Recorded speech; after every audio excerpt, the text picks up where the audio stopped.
ಬೆಂಗಳೂರು ವಿಶ್ವವಿದ್ಯಾನಿಲಯಕ್ಕೆ ಇವತ್ತು ಕರ್ನಾಟಕ ಜೀವ ವೈವಿಧ್ಯ ಮಂಡಳಿಯ ಅಧ್ಯಕ್ಷರಾಗಿರುವ ಸನ್ಮಾನ್ಯ ಶ್ರೀ ಅನಂತ ಹೆಗಡೆ ಆಶೀಸರವರು ಆಗಮಿಸಿದ್ದಾರೆ. ವೃತ್ತಿಯಲ್ಲಿ ರೈತರು, ಪ್ರವೃತ್ತಿಯಲ್ಲಿ ಒಬ್ಬ ಪರಿಸರವಾದಿ, ಪರಿಸರ ಕಾರ್ಯಕರ್ತ, ಮುಖ್ಯವಾಗಿ ಒಬ್ಬ ಚಿಂತಕ, A thinker and an activist. ಆ ಕಾರಣಕ್ಕಾಗಿ ಅವರು ಕರ್ನಾಟಕ ಸರ್ಕಾರ ಹಾಗೂ ಭಾರತ ಸರ್ಕಾರಗಳು ಅವರಿಗೆ ನೀಡಿದ ಹಲವು ಜವಾಬ್ದಾರಿಗಳನ್ನು ಭಾಳ ಯಶಸ್ವಿಯಾಗಿ ಸಮರ್ಥವಾಗಿ ನಿರ್ವಹಣೆ ಮಾಡಿದವರು. ಜೀವ ವೈವಿಧ್ಯ ಮಂಡಳಿಯಲ್ಲಿ ಹಿಂದೆ ಉಪಾಧ್ಯಕ್ಷರಾಗಿದ್ದವರು. ಪರಿಸರದ ಬಗ್ಗೆ ಭಾಳಷ್ಟು ಕಾಳಜಿಯುಳ್ಳ ಅವರ 2 ಪೇಜಿನ ಒಂದು ಬಯೋಡೇಟಾದಲ್ಲಿ ಭಾಳ ಸಂಕ್ಷಿಪ್ತವಾಗಿ ಅವರು ಹೇಳ್ಕೊಳ್ತಾರೆ. ಹಲವಾರು ಸಂಘಟನೆಗಳಿಗೆ ಅಧ್ಯಕ್ಷರಾಗಿದ್ದವರು, ಪ್ರೇರಕರಾದವರು, ಸ್ಥಾಪಿಸಿದವರು, ಭಾಳಷ್ಟು ಕೆಲಸಗಳನ್ನು ಮಾಡಿದವರು. ಅವರ ಊರಿನಲ್ಲೇ ನಾನು 4 ವರ್ಷ ಕೆಲಸ ಮಾಡಿದ್ರಿಂದ ನನಗೆ ಅವರ ವೈಯಕ್ತಿಕ ಪರಿಚಯ ಇದೆ ಮತ್ತು ಅವರ ಒಂದು ಸಾಮರ್ಥ್ಯದ ಬಗ್ಗೆ, ಅವರ ಕಳಕಳಿಯ ಬಗ್ಗೆ ವೈಯಕ್ತಿಕ ನೆಲೆಯಲ್ಲಿ ನಾನು ಮಾತಾಡಲಿಕ್ಕೆ ಸಾಧ್ಯ ಇದೆ. ಅಂತ ಒಬ್ಬ ಚಿಂತಕ ಇವತ್ತು ನಮ್ಮ ಮುಂದೆ ನಮ್ಮ ವಿಶ್ವವಿದ್ಯಾನಿಲಯಕ್ಕೆ ಬಂದಿದ್ದಾರೆ. ಅವರನ್ನು ಮಂಗಳೂರು ವಿಶ್ವವಿದ್ಯಾಲಯದ ಪರವಾಗಿ, ನಮ್ಮೆಲ್ಲರ ಪರವಾಗಿ ಹೃತ್ಪೂರ್ವಕವಾಗಿ ಸ್ವಾಗತಿಸ್ತೇನೆ.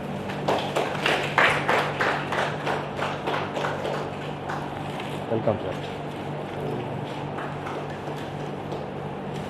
ಈ ಒಂದು ಸಭೆಯಲ್ಲಿ ನಮ್ಮ ನೆಚ್ಚಿನ ಕುಲಪತಿಗಳಾದ ಡಾಕ್ಟರ್ CS ಎಡಪಡಿ ತಾಯರವರು ಇದ್ದಾರೆ. ಮಂಗಳೂರು ವಿಶ್ವವಿದ್ಯಾಲಯದ ಹಲವಾರು ಕಾರ್ಯಕ್ರಮಗಳನ್ನು ಭಾಳ ಯಶಸ್ವಿಯಾಗಿ ತನ್ನ ಅವಧಿಯಲ್ಲಿ ನಿರ್ವಹಿಸಿದವರು. ತುಂಬ ಕನಸುಗಳನ್ನು, ಚಿಂತನೆಗಳನ್ನು ನಮ್ಮೊಂದಿಗೆ ದೈನಂದಿನ ನೆಲೆಯಲ್ಲಿ ಹಂಚಿಕೊಳ್ತಿರುವವರು. ಅವರು ಸಹ ತಮ್ಮದೇ ಆದ ಕೊಡುಗೆಯನ್ನು, ಕಾಣಿಕೆಯನ್ನು ಪರಿಸರದ ಬಗ್ಗೆ ನೀಡ್ತಾ ಇದ್ದಾರೆ. ಅವರಿಗೆ ನಾನು ತಮ್ಮೆಲ್ಲರ ಪರವಾಗಿ ಹೃತ್ಪೂರ್ವಕವಾಗಿ ಸ್ವಾಗತಿಸ್ತೇನೆ. ಮಾನ್ಯ ಅಧ್ಯಕ್ಷರ ಜೊತೆಯಲ್ಲಿ ಅವರ ಸಹ ಸಿಬ್ಬಂದಿ, ಸಂಶೋಧನಾ ಸಹಾಯಕರು ಜೊತೆಲಿದ್ದಾರೆ. ಅವರನ್ನು, ಪ್ರಸನ್ನ ಅವರನ್ನು ನಾನು ಸ್ವಾಗತಿಸ್ತೇನೆ.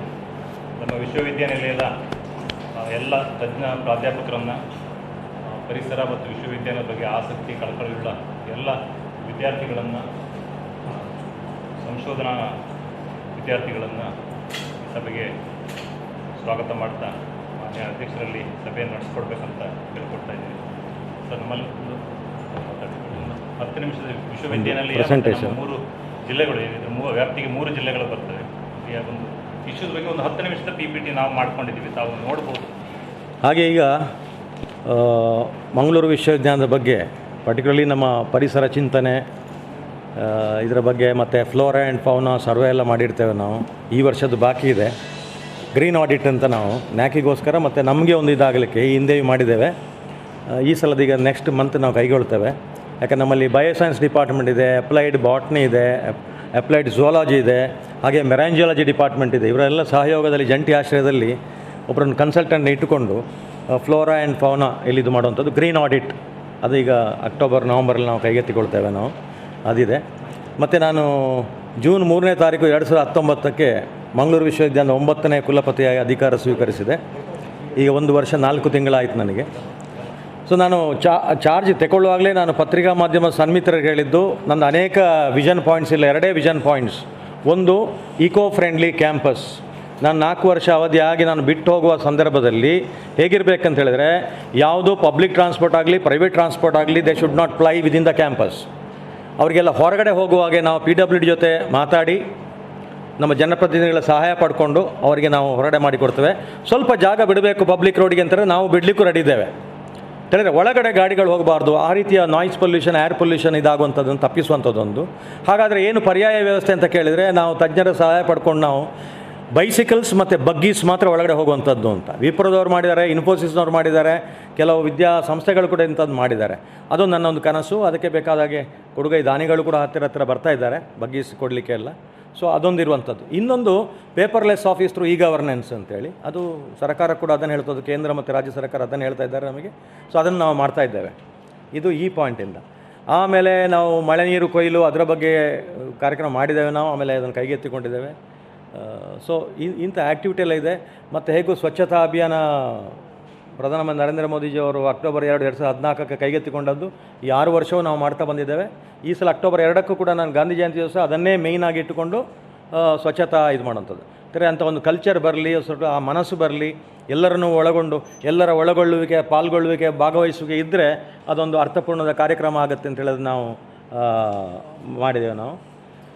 ಅದಲ್ಲದೆ ನಾನು ಬಂದ ಕೂಡಲೇ ಒಂದು ಏನು ಹೇಳಿದೆ ಅಂತ ಹೇಳಿದ್ರೆ, ಪ್ರತಿ ವಿಭಾಗದಲ್ಲಿ ವಿದ್ಯಾರ್ಥಿಗಳು ಅಡ್ಮಿಷನ್ ಆಗುವಾಗ ಈಚ್ ಒನ್ ಕ್ಯಾಚ್ ಒನ್ ಆ ಕನ್ಸೆಪ್ಟಲ್ಲಿ ಪ್ರಥಮ ವರ್ಷಕ್ಕೆ ಸೇರಿದ ವಿದ್ಯಾರ್ಥಿ ಒಂದು ಗಿಡ ನೆಡಬೇಕು, ಪ್ಲ್ಯಾಂಟಿಂಗ್ ಎ ಸ್ಯಾಪ್ಲಿಂಗ್.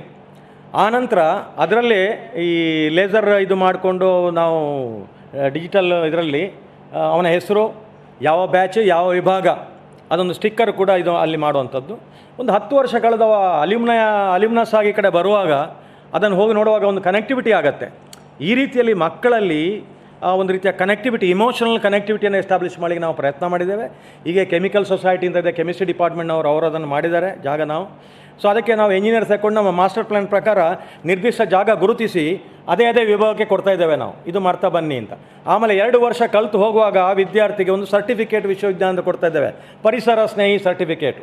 ಅದು ಅವನ ಎಂಪ್ಲಾಯಬಿಲಿಟಿ ಪಾಯಿಂಟಿಂದ, ಮತ್ತು ಅವನಿಗೆ ನಾವು ಏನು ಮಾಡ್ತೇವೆ, ವೆಲ್ ರೌಂಡೆಡ್ ಪರ್ಸನಾಲಿಟಿ ಹೇಳುವಾಗ ವ್ಯಾಲ್ಯೂ ಬೇಸ್ಡ್ ಆಗಿ ಒಂದು ಗುಡ್ ಸಿಟಿಸನ್ ಆಗಿ ಹೋಗ್ತಾ ಇದ್ದಾನೆ ಅಂತ ಹೇಳೋಕ್ಕೆ ಅವನಿಗೆ ಕೂಡ ಒಂದು ವೇಟೇಜ್ ಬರುತ್ತೆ, ಅಥವಾ ಅವಳಿಗೆ ಒಂದು ವೇಟೇಜ್ ಬರುತ್ತೆ. ಈ ಒಂದು ಕಾರ್ಯಕ್ರಮ ಕೂಡ ನಾವು ಹಾಕಿದ್ದೇವೆ ನಾವು. ಹಾಗಾಗಿ ಇಂಥದ್ದು ಅನೇಕ ಕೆಲಸಗಳನ್ನು ಮಾಡ್ತಾ ಇದ್ದೇವೆ. ಅದಲ್ಲದೆ ನಾನು ಕೆಲವರ ಹತ್ರ ಇಂಥದ್ದೆಲ್ಲ ಚರ್ಚೆ ಮಾಡ್ತಾ ಇದ್ದೇನೆ, ಯಾಕಂದರೆ ideas can change our complete landscape. So ಆ ರೀತಿಯಲ್ಲಿ ಯಾರೆಲ್ಲ ಐಡಿಯಾ ಕೊಡ್ತೀರಿ ಬನ್ನಿ ಅಂತೇಳಿ ಮುಕ್ತ ಮನಸ್ಸಿನಿಂದ ಓಪನ್ ಡೋರ್ ಪಾಲಿಸಿಯಲ್ಲಿ ನಾವು ಮಾಡ್ತಾ ಇದ್ದೇವೆ ಸರ್. ಹಾಗೆ ಅದೊಂದು ಯಾರದು ತೋರಿಸಿ, ನರಸಿಂಹ. ಇವರು ಪ್ರೊಫೆಸರ್ ಗಂಗಾಧರ ಭಟ್ ಅಂತೇಳಿ, ಮೆರೈನ್ ಜಿಯಾಲಜಿ ಡಿಪಾರ್ಟ್ಮೆಂಟು ಮತ್ತು ರಿಮೋಟ್ ಸೆನ್ಸಿಂಗ್ ಎಕ್ಸ್ಪರ್ಟ್ ಇನ್ ಸೌತ್ ಇಂಡಿಯಾ.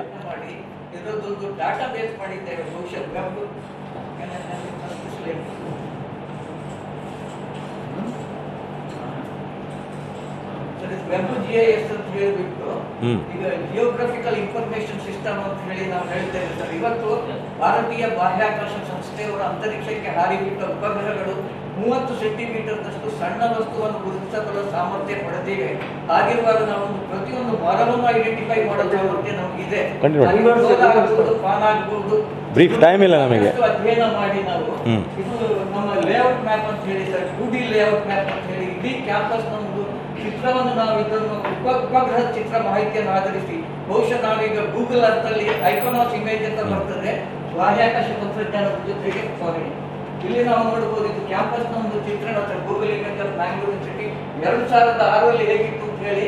ನಾವು ಆಡಿಟೋರಿಯಂ ಇರಲಿಲ್ಲ ಸರ್, MBA ಬ್ಲಾಕ್ ಇರಲಿಲ್ಲ, ವೆಜಿಟೇಷನ್ ಕವರ್ ಸಾಕಷ್ಟು ಇತ್ತು. ಬಟ್ ಈಗ ಅದು ತುಂಬಾ ಜಾಸ್ತಿ ಆಗಿದೆ ಅಂತ ಹೇಳಲಿಕ್ಕೆ ನಾನು ಇಲ್ಲಿ ಇಷ್ಟಪಡ್ತಾ ಇದ್ದೇನೆ. ಹೀಗೆ ನಮಗೆ ಒಂದೇ ಉಪಗ್ರಹ ಒಂದು ಪ್ರದೇಶದ ಮೇಲೆ ಸಾಕಷ್ಟು ಬಾರಿ ಹಾದು ಹೋಗ್ತದೆ.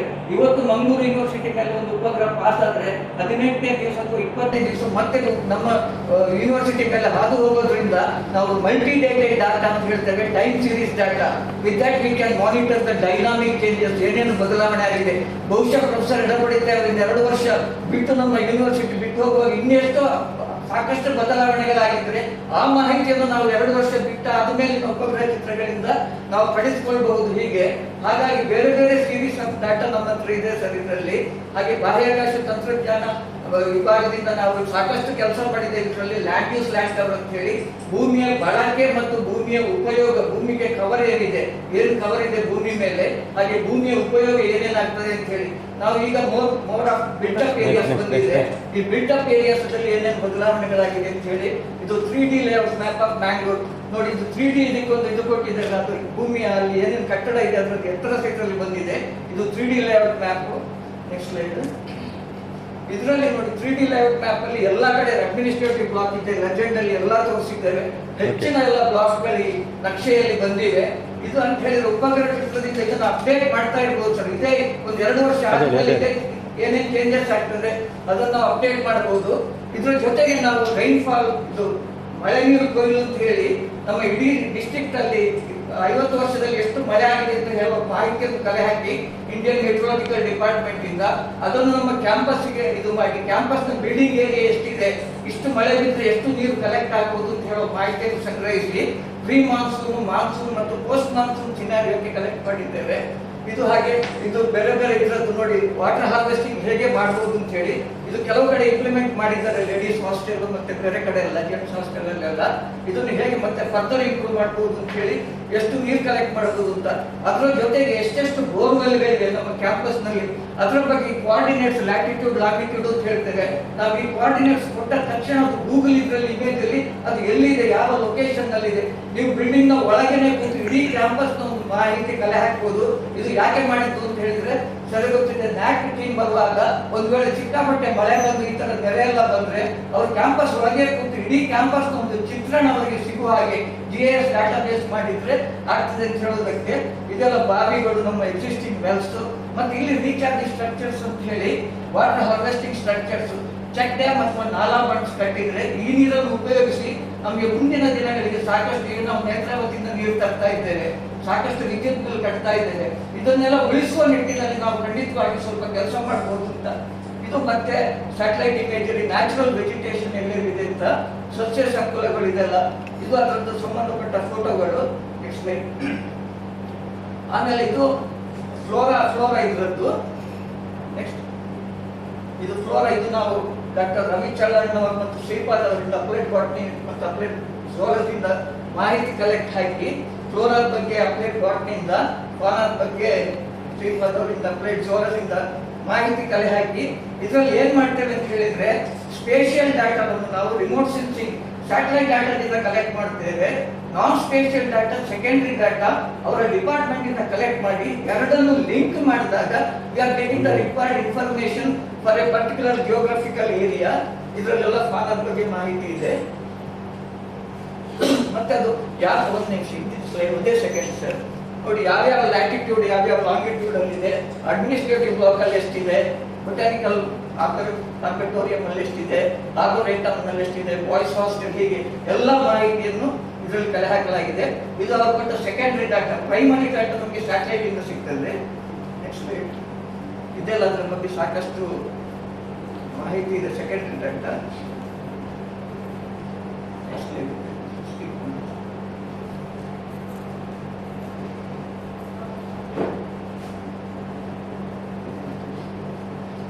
ಇದ್ರ ಬಗ್ಗೆ ಸಾಕಷ್ಟು ಮಾಹಿತಿ ಅವರು ಕಲೆಕ್ಟ್ ಹಾಕಿದ್ದಾರೆ. ನನಗೆ ಇದ್ರ ಬಗ್ಗೆ ಜಾಸ್ತಿ ಮಾಹಿತಿ ಇಲ್ಲ, ಯಾಕಂದ್ರೆ ಇದು ಸೆಕೆಂಡರಿ ಡಾಟಾ ನಾವು ಲಿಂಕ್ ಮಾಡಿ ಸ್ಪೇಷಿಯಲ್ ಡಾಟಾ ಜನರೇಟ್ ಮಾಡಿರೋದು.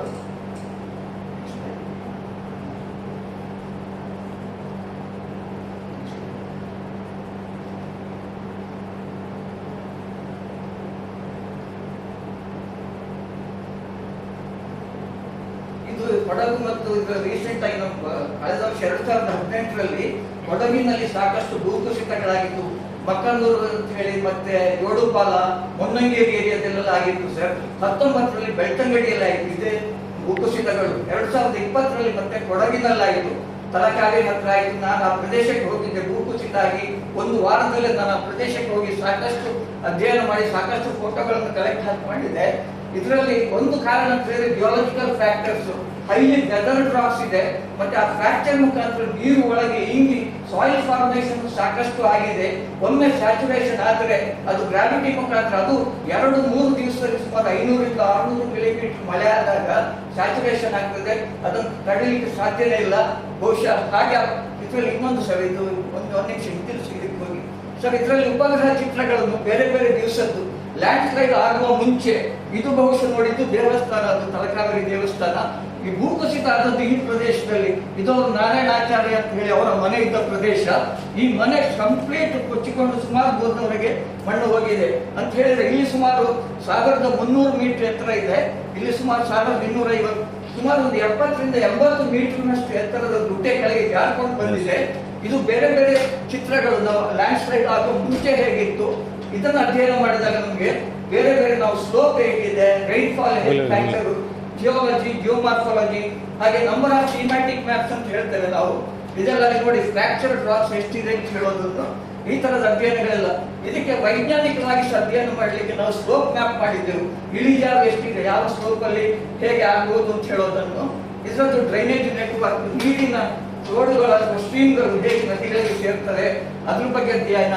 ಆಸ್ಪೆಕ್ಟ್ ಮ್ಯಾಪ್ ಅಂತ ಹೇಳಿ, ಹಿಲ್ ಶೇಡ್ ಮ್ಯಾಪ್, ಈ ತರ ಇದೆಲ್ಲ ನಮ್ಮ ಡಿಪಾರ್ಟ್ಮೆಂಟ್ ನಾವು ಮಾಡಿ ಇದನ್ನೆಲ್ಲ ಇಂಟಿಗ್ರೇಟ್ ಮಾಡಿ ಒಂದ್ರ ಮೇಲೆ ಒಂದು ಇಂಟಿಗ್ರೇಟ್ ಮಾಡಿದಾಗ, ಓವರ್ಲೈ ಮಾಡಿದಾಗ, it will get the required information. ಇನ್ನೊಂದು ಮಾಹಿತಿ ನಾನು ತಮಗೆ ಕೊಡ್ಲಿಕ್ಕೆ ಇಷ್ಟಪಡ್ತೇನೆ ಸರ್. ಇದು ವೆಸ್ಟರ್ನ್ ಘಾಟ್ಸ್, ಇಲ್ಲಿ ಇದು ಸುಬ್ರಹ್ಮಣ್ಯ ಇಲ್ಲಿ ಬರ್ತದೆ, ಇದು ಶಿರಾಡಿ ಏರಿಯಾ, ನೇತ್ರಾವತಿ ನದಿ ಇದು. ಇಲ್ಲಿ ಯಾಕೆ ನಮ್ಮ ವೆಸ್ಟರ್ನ್ ಘಾಟ್ಸ್ ಹಿಂದೆ ಸರಿದಿದೆ ಅಂತ ಹೇಳೋದಕ್ಕೆ ಜಿಯೋಲಜಿಕಲ್ ಎವಿಡೆನ್ಸ್ ಇದೆ. ನೀವು ಇಲ್ಲಿ ಗಮನಿಸಿದ್ರೆ abrupt ending of the western Ghats in a linear fashion that indicates that is major fault ಅಂತ ಹೇಳಿ, ಡಿಸ್ಪ್ಲೇಸ್ಮೆಂಟ್ ಆಗಿದೆ ಅಂತ ಹೇಳಿ, ಅದಕ್ಕಾಗಿ ನೇತ್ರಾವತಿ ನದಿ ಹಿಂದೆ ಸರಿದಿದೆ. ಇದರ ಜೊತೆಗೆ ಬಹುಶಃ ಭೂಕುಸಿತಗಳು ಸುಮಾರು 80-200 ವರ್ಷಗಳ ಹಿಂದೆ ಘಟಿಸಿದೆ ಅಂತ ಹೇಳೋದಕ್ಕೆ ಕೆಲವು ಎವಿಡೆನ್ಸ್ಗಳು ನಮ್ಮಲ್ಲಿವೆ.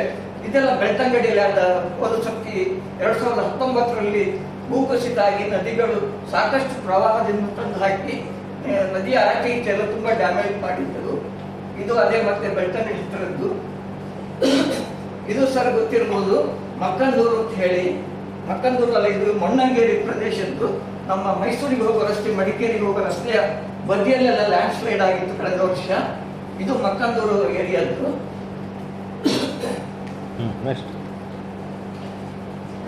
ಇದು ಇಷ್ಟು ಮಾಹಿತಿ ಸರ್. ಇದು ಅದೇ ಒಂದು ಉಪಗ್ರಹ ಚಿತ್ರವನ್ನು ನಾವು ಬಳಸಿ ಎಷ್ಟು ಪರಿಣಾಮಕಾರಿಯಾಗಿ ಕೆಲಸ ಮಾಡಬಹುದು ಅಂತ ಹೇಳೋದನ್ನು ಈ ಬೇರೆ ಬೇರೆ ಚಿತ್ರಗಳು ನಾನು ಹೇಳಿದ ಹಾಗೆ ಭಾರತೀಯ ಬಾಹ್ಯಾಕಾಶ ಸಂಸ್ಥೆಯವರ ಚಿತ್ರ ಸಿಗ್ತದೆ, ಅಮೆರಿಕದವರು ಲಾಂಚ್ ಮಾಡಿದ ಸ್ಯಾಟಲೈಟ್ ಚಿತ್ರ ಸಿಗ್ತದೆ. ಇದನ್ನೆಲ್ಲ ಅಧ್ಯಯನ ಮಾಡಿ ನಾವು ಫಾನಾ, ಫ್ಲೋರಾ, ವಾಟರ್ ರಿಸೋರ್ಸಸ್ ಇಡೀ 3 ಡಿಸ್ಟ್ರಿಕ್ಟ್ ಇದ್ದು ಮಾಹಿತಿಯನ್ನು ಖಂಡಿತವಾಗಿ ಕಲೆ ಹಾಕಬಹುದು. ಅದರಲ್ಲೂ ಸ್ಪೆಸಿಫಿಕ್ ಆಗಿ ಮಂಗಳೂರು ಯೂನಿವರ್ಸಿಟಿಗೆ ಸಂಬಂಧಪಟ್ಟ ಹಾಗೆ ಜಾಸ್ತಿ ಮಾಹಿತಿಯನ್ನು ಕಲೆ ಹಾಕಬಹುದು. High resolution images are available. Thank you sir. Thank you. Mangaluru ವಿಶ್ವವಿದ್ಯಾಲಯದ ಎಲ್ಲ ಬೇರೆ ಬೇರೆ ವಿಭಾಗಗಳ ಪ್ರಾಧ್ಯಾಪಕ ಬಂಧುಗಳು, ಇಲ್ಲಿ ಮಂಗಳೂರು ವಿಶ್ವವಿದ್ಯಾಲಯಕ್ಕೆ ಬಹುಶಃ ನಾನೊಂದು 5 ತಿಂಗಳ ಹಿಂದೆ ಬಂದು ಇಲ್ಲಿ ಒಂದು ಕಾರ್ಯಕ್ರಮದಲ್ಲಿ ಪಾಲ್ಗೊಳ್ಳುವಂಥ ಸಂದರ್ಭ ಇತ್ತು. ಅವರು ಆಹ್ವಾನ ಮಾಡಿದರು, ನರಸಿಂಹಯ್ಯ ಅವರು ಮತ್ತು ವಿಜ್ಞಾನ ವಿಭಾಗಗಳಿಂದ. ಕರೋನಾದಿಂದಾಗಿ ಬರಲಿಕ್ಕೆ ಸಾಧ್ಯ ಆಗಲಿಲ್ಲ. 2010-11ರಲ್ಲಿ ಪಶ್ಚಿಮ ಘಟ್ಟ ಕಾರ್ಯಪಡೆಯ ಜವಾಬ್ದಾರಿ ಸಂದರ್ಭದಲ್ಲಿ ಮಂಗಳೂರು ವಿಶ್ವವಿದ್ಯಾಲಯದ ಕ್ಯಾಂಪಸ್ಸಲ್ಲಿ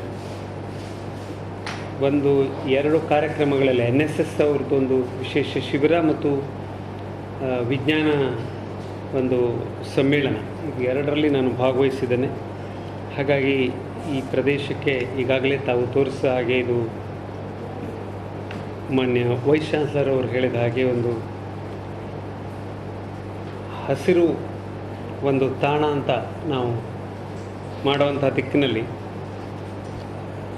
ತಮ್ಮೆಲ್ಲರ ಶ್ರಮದಿಂದ ಇದು ಸಾಧ್ಯ ಆಗಿದೆ. ವಿಶೇಷವಾಗಿ ಉಪಕುಲಪತಿಗಳಿಗೆ ನಾನು ಅವರು ಅದರ ಬಗ್ಗೆ ಒಂದು ಕಾಳಜಿಯನ್ನು ವ್ಯಕ್ತಪಡಿಸಿದ್ದಾರೆ. ರಿಜಿಸ್ಟ್ರಾರ್ ಅವರು ಹೇಳಿದರು, ಇದು ಮುಂದಿನ ದಿವಸಗಳಲ್ಲಿ ನಾವು ಮೊದಲು ಬಂದಾಗ ಮಾತಾಡಬೇಕಾದ್ರೆ ಇದೊಂದು ತಾವು ಪ್ರಾರಂಭದಲ್ಲಿ ಓದಬೇಕಾದ್ರೆ ಇದೊಂಥರ ಕಲ್ಲು ಗುಡ್ಡ ಇತ್ತು ಅಂತ. ಅದನ್ನು ನಾವು ವಿಶ್ವವಿದ್ಯಾಲಯದ ಸ್ಥಾಪನೆಯಿಂದಾಗಿ ಇಲ್ಲದೊಂದು ವಿಶೇಷವಾದಂತಹ ಹಸಿರು ಕ್ಯಾಂಪಸ್ಸನ್ನು ನಿರ್ಮಾಣ ಮಾಡಿರೋದ್ರ ಬಗ್ಗೆ ನಾನು ಈ ಒಂದು ಯೋಜಕರಿಗೆ ಮತ್ತು ಹಲವಾರು ವರ್ಷಗಳಿಂದ ಅದನ್ನು ಮುಂದುವರಿಸ್ಕೊಂಡು ಬಂದಿರುವಂಥ ತಮಗೆಲ್ಲರಿಗೆ ಅಭಿನಂದಿಸ್ತೇನೆ. ಇವತ್ತು ನಾನು ಇಲ್ಲಿಗೆ ಬಂದು ತಮ್ಮ ಜೊತೆಗೆ ಮಾತಾಡುವಂಥ ವಿಷಯದಲ್ಲಿ 2-3 ಮುಖ್ಯವಾದಂಥ ಉದ್ದೇಶ ಇದೆ. ನಾನು ಜೀವವೈವಿಧ್ಯ ಮಂಡಳಿಯ ಅಧ್ಯಕ್ಷನಾಗಿ ಹಲವಾರು ಬೇರೆ ಬೇರೆ ರೀತಿಯ ಕಾರ್ಯಚಟುವಟಿಕೆಗಳನ್ನು ಪರಿಸರ, ಅರಣ್ಯ, ಜೀವವೈವಿಧ್ಯ ಕ್ಷೇತ್ರದಲ್ಲಿ ನಡೆಸಬೇಕಾದಾಗ ವಿಶ್ವವಿದ್ಯಾಲಯದ ತಮ್ಮೆಲ್ಲ ವಿಜ್ಞಾನಿಗಳ ಸಹಯೋಗ, ಸಹಕಾರ ಬೇಕು. ಅದನ್ನು ತಮ್ಮ ಮುಂದೆ ಹೇಳಬೇಕು ಎನ್ನುವಂಥದ್ದು ನನ್ನ ಮೊದಲನೇ ಒಂದು ಉದ್ದೇಶ. ಎರಡನೇದು, ಇಲ್ಲಿ ತಮ್ಮಲ್ಲಿರುವಂತಹ ಕೆಲವು ಪ್ರಾಧ್ಯಾಪಕರು ಭಾಗವಹಿಸಿರ್ಬೋದು. ಜೀವವೈವಿಧ್ಯ ಒಂದು ದಾಖಲಾತಿ ಕೆಲಸದಲ್ಲಿ ನಮ್ಮ ಹಳ್ಳಿಗಳ ಮಟ್ಟದಲ್ಲಿ ಅಥವಾ ತಾಲೂಕಾ ಮಟ್ಟದಲ್ಲಿ ಜೀವವೈವಿಧ್ಯ ದಾಖಲಾತಿ ಕೆಲಸವನ್ನು ಮಾಡೋದಕ್ಕೆ ಕೆಲವು ವಿದ್ಯಾರ್ಥಿಗಳು, ಸಂಶೋಧನಾ ವಿದ್ಯಾರ್ಥಿಗಳು ಮತ್ತು ಪ್ರಾಧ್ಯಾಪಕರು ತಾವು ಅಲ್ಲಲ್ಲಿ ಕಾಲೇಜುಗಳಲ್ಲೂ ಭಾಗವಹಿಸಿದೆ. ಅದರ ಮುಂದಿನ ಭಾಗವಾಗಿ ನಾವು ನಾನೀಗ ಮಂಗಳೂರಿನಲ್ಲಿದ್ದೀನಿ. 3 ಜಿಲ್ಲೆಗಳು, ಚಿಕ್ಕಮಗಳೂರು ಮತ್ತು ಉಡುಪಿ ಮತ್ತು ಮಂಗಳೂರು, ದಕ್ಷಿಣ ಕನ್ನಡ, ಕೊಡಗು, ಅಂದರೆ 4 ಜಿಲ್ಲೆ. ಚಿಕ್ಕಮಗಳೂರು ಎಲ್ಲಿ? ಶಿವಮೊಗ್ಗ ಯೂನಿವರ್ಸಿಟಿ,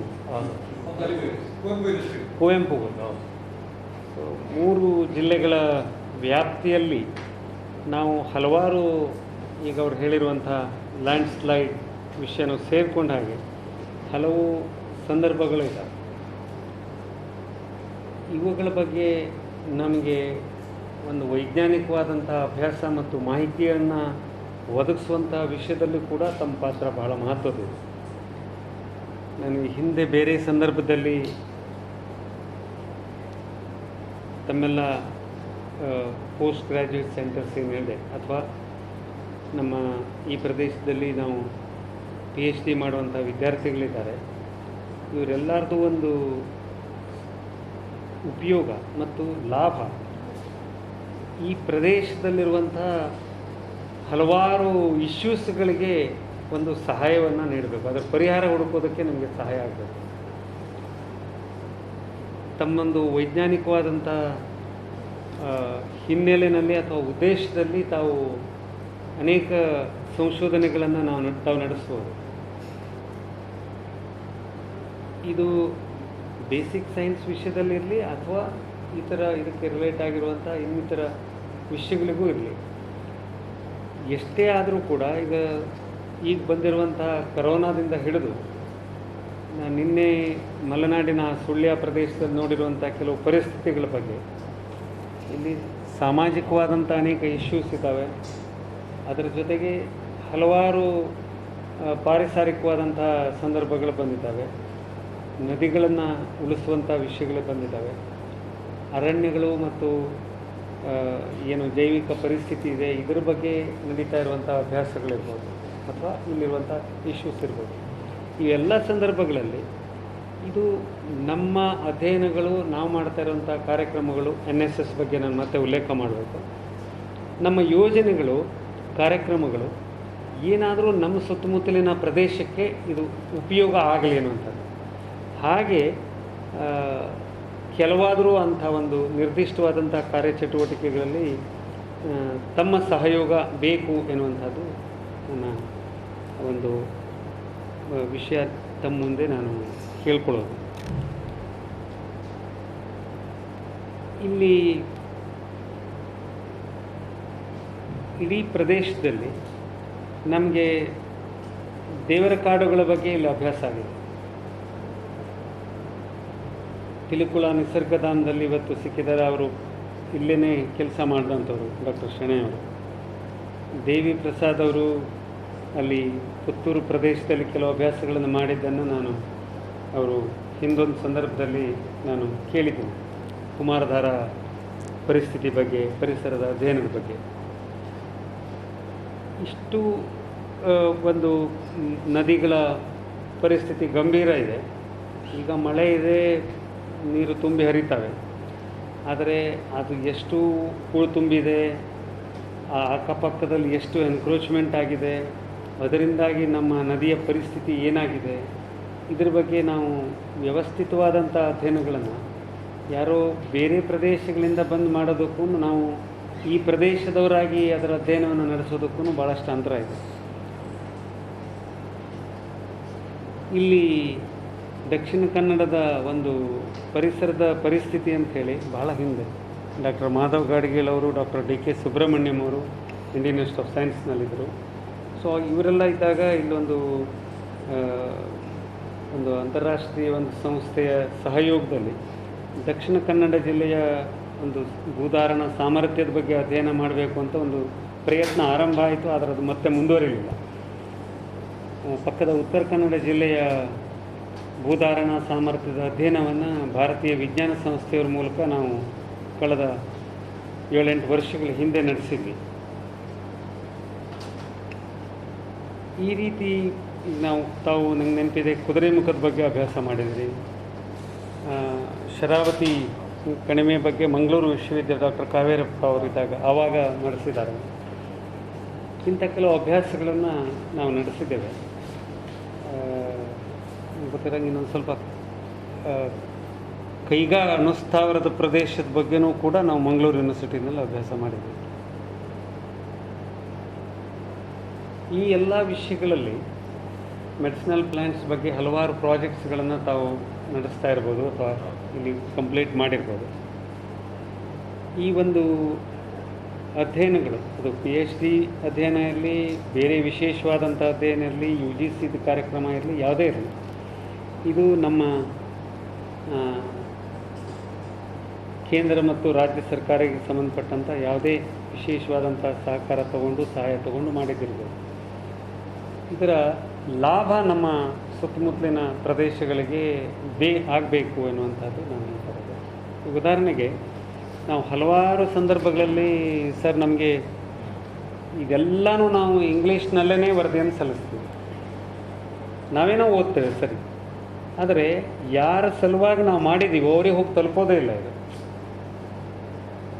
ನಾನು ದೇವರ ಕಾಡುಗಳ ಬಗ್ಗೆ ಮಾಡಿದ್ದು ಸೇಕ್ರೆಡ್ ಗ್ರೋವ್ಸ್ ಅಂತ ಕರಿತೀವಿ, ಆದರೆ ನನ್ನ ಊರಿನಲ್ಲಿರುವಂಥ ಸೇಕ್ರೆಡ್ ಗ್ರೋವ್ಸ್ ಇರುವಂಥ ಪ್ರದೇಶದ ಜನರಿಗೆ ಅದು ಮುಟ್ಟೇ ಇಲ್ಲ, ಗೊತ್ತೇ ಇಲ್ಲ.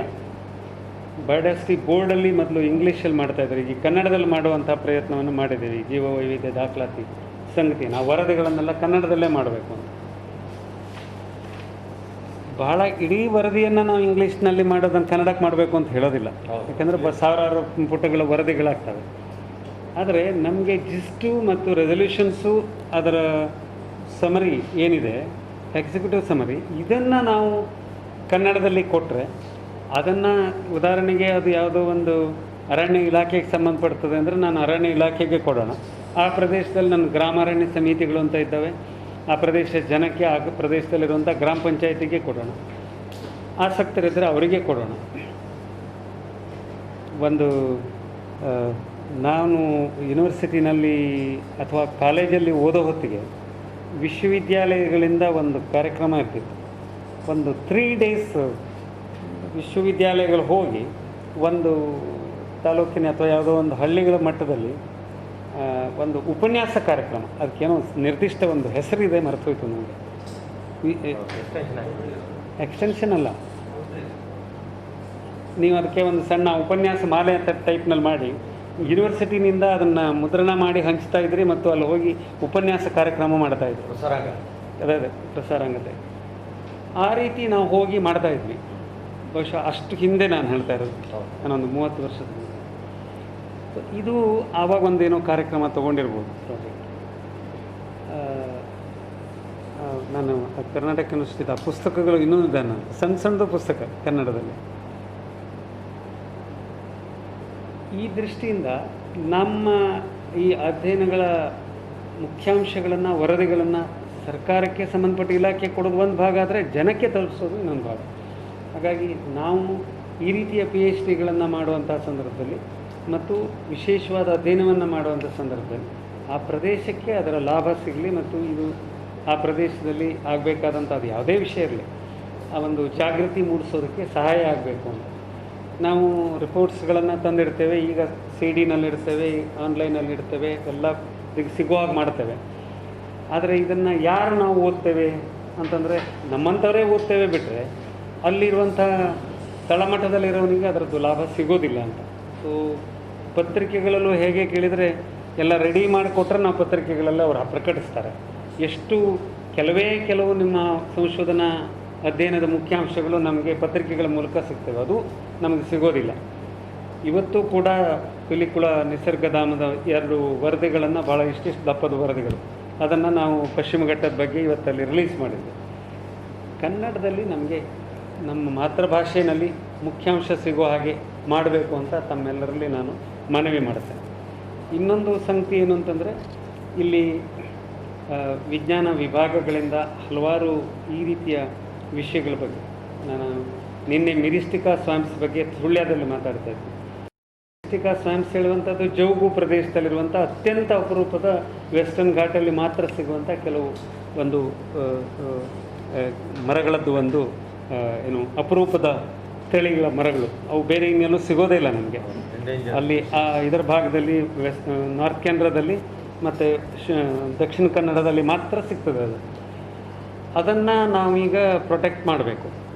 ಈ ಥರ ವಿಷಯಗಳ ಮೇಲೆ ನಾವು ಕೆಲವಾದರೂ ಅಭ್ಯಾಸಗಳನ್ನು ಮಾಡೋದಾದರೆ ಅದು ದೊಡ್ಡದೊಂದು ನಮಗೆ ದೊಡ್ಡ ಕೊಡುಗೆಯನ್ನು ಕೊಡ್ತದೆ ಈ ಪ್ರದೇಶಕ್ಕೆ ಅಂತ. ಹಾಗೆಯೇ ನಮ್ಮ ಈ ಪ್ರದೇಶದಲ್ಲಿರುವಂಥ ಅಪರೂಪದ ಮೀನು ತಳಿಗಳು. ಈಗ ಡಾಲ್ಫಿನ್ ಬಗ್ಗೆ ಎಲ್ಲರಿಗೆ ಗೊತ್ತಿದೆ, ಅದು ಮತ್ತು ಕಷ್ಟದಲ್ಲೇ ಇದೆ, ಅದು ಅಷ್ಟು ಸುಲಭ ಇಲ್ಲ. ಮಂಗಳೂರು ಪ್ರದೇಶದಲ್ಲಿ ಅದು ಎಂಡೇಂಜರ್ಡ್ ಆಗಿದೆ, ಯಾಕೆಂದರೆ ಇಲ್ಲಿ ಮಾಲಿನ್ಯ ಜಾಸ್ತಿ ಇದೆ. ಕಡಲಾಮೆಗಳ ಬಗ್ಗೆನೂ ಅಷ್ಟೇ, ಅದು ಅಷ್ಟೇ ಆ ಪರಿಸ್ಥಿತಿಗೆ ನಾವು ಬಂದುಬಿಟ್ಟಿದ್ದೇವೆ. ಈ ಒಂದು ಕರಾವಳಿ ಪ್ರದೇಶದ ಪರಿಸ್ಥಿತಿ ಬಗ್ಗೆ ನಾವು ಕೆಲವಾದರೂ ಜ್ವಲಂತ ವಿಷಯಗಳ ಬಗ್ಗೆ ಅಭ್ಯಾಸ ಮಾಡೋದಾದರೆ, ಇಲ್ಲಿ ಏನಾಗಿದೆ, ಇದು ಎಲ್ಲದೂ ಯಾವುದೋ ಕೇವಲ ಪರಿಸರ ಅಂತ ನೋಡುವಂಥದ್ದು ಇಲ್ಲ. ಇದು ಪರಿಸರ ಅಥವಾ ಜೀವ ವೈವಿಧ್ಯ, ಅರಣ್ಯ ಹೇಳೋಡುವಂಥದ್ದಲ್ಲ. ಅದಕ್ಕೆ ಉಳಿದ ಎಲ್ಲ ಸಂಗತಿಗಳು, ನಮ್ಮ ಸುತ್ತಮುತ್ತಲಿನ ಜನಜೀವನ ಪದ್ಧತಿಗಳು, ಇವತ್ತಿನ ಏನು ನಮ್ಮ ಅಭಿವೃದ್ಧಿ ಕಾರ್ಯಕ್ರಮಗಳು ಎಲ್ಲನೂ ಅದಕ್ಕೆ ಲಿಂಕ್ ಆಗೇ ಇದೆ. ಇದನ್ನು ನಾವು ಕೆಲವು ಅಭ್ಯಾಸಗಳನ್ನು ನಾವು ಮಾಡೋದ್ರ ಮುಖಾಂತರ ನಾವು ಈ ಪ್ರದೇಶಕ್ಕೆ ನಮ್ಮದೇ ಆದಂಥ ವಿಶೇಷವಾಗಿ ಅಧ್ಯಯನದ ಪಾರ್ಟಲ್ಲಿ ನಮಗೆ ಸಹಾಯ ಆಗ್ತದೆ ಎನ್ನುವಂಥ ಮಾತನ್ನು ನಿಮ್ಮ ಮುಂದೆ ಹೇಳುತ್ತೇನೆ. ಇದರ ಜೊತೆಗೇ ಇಲ್ಲಿ ತಾವುಗಳು NSS ವಿಭಾಗದವರು ಇದ್ದಾರೆ. NSS ಇಲ್ಲಿ ಯಾರು ಬಂದಿದ್ದಾರೆ? ಮೇಡಮ್ ಡಾಕ್ಟರ್ ನಾಗರತ್ನ ಅಂತ ಹೇಳಿ.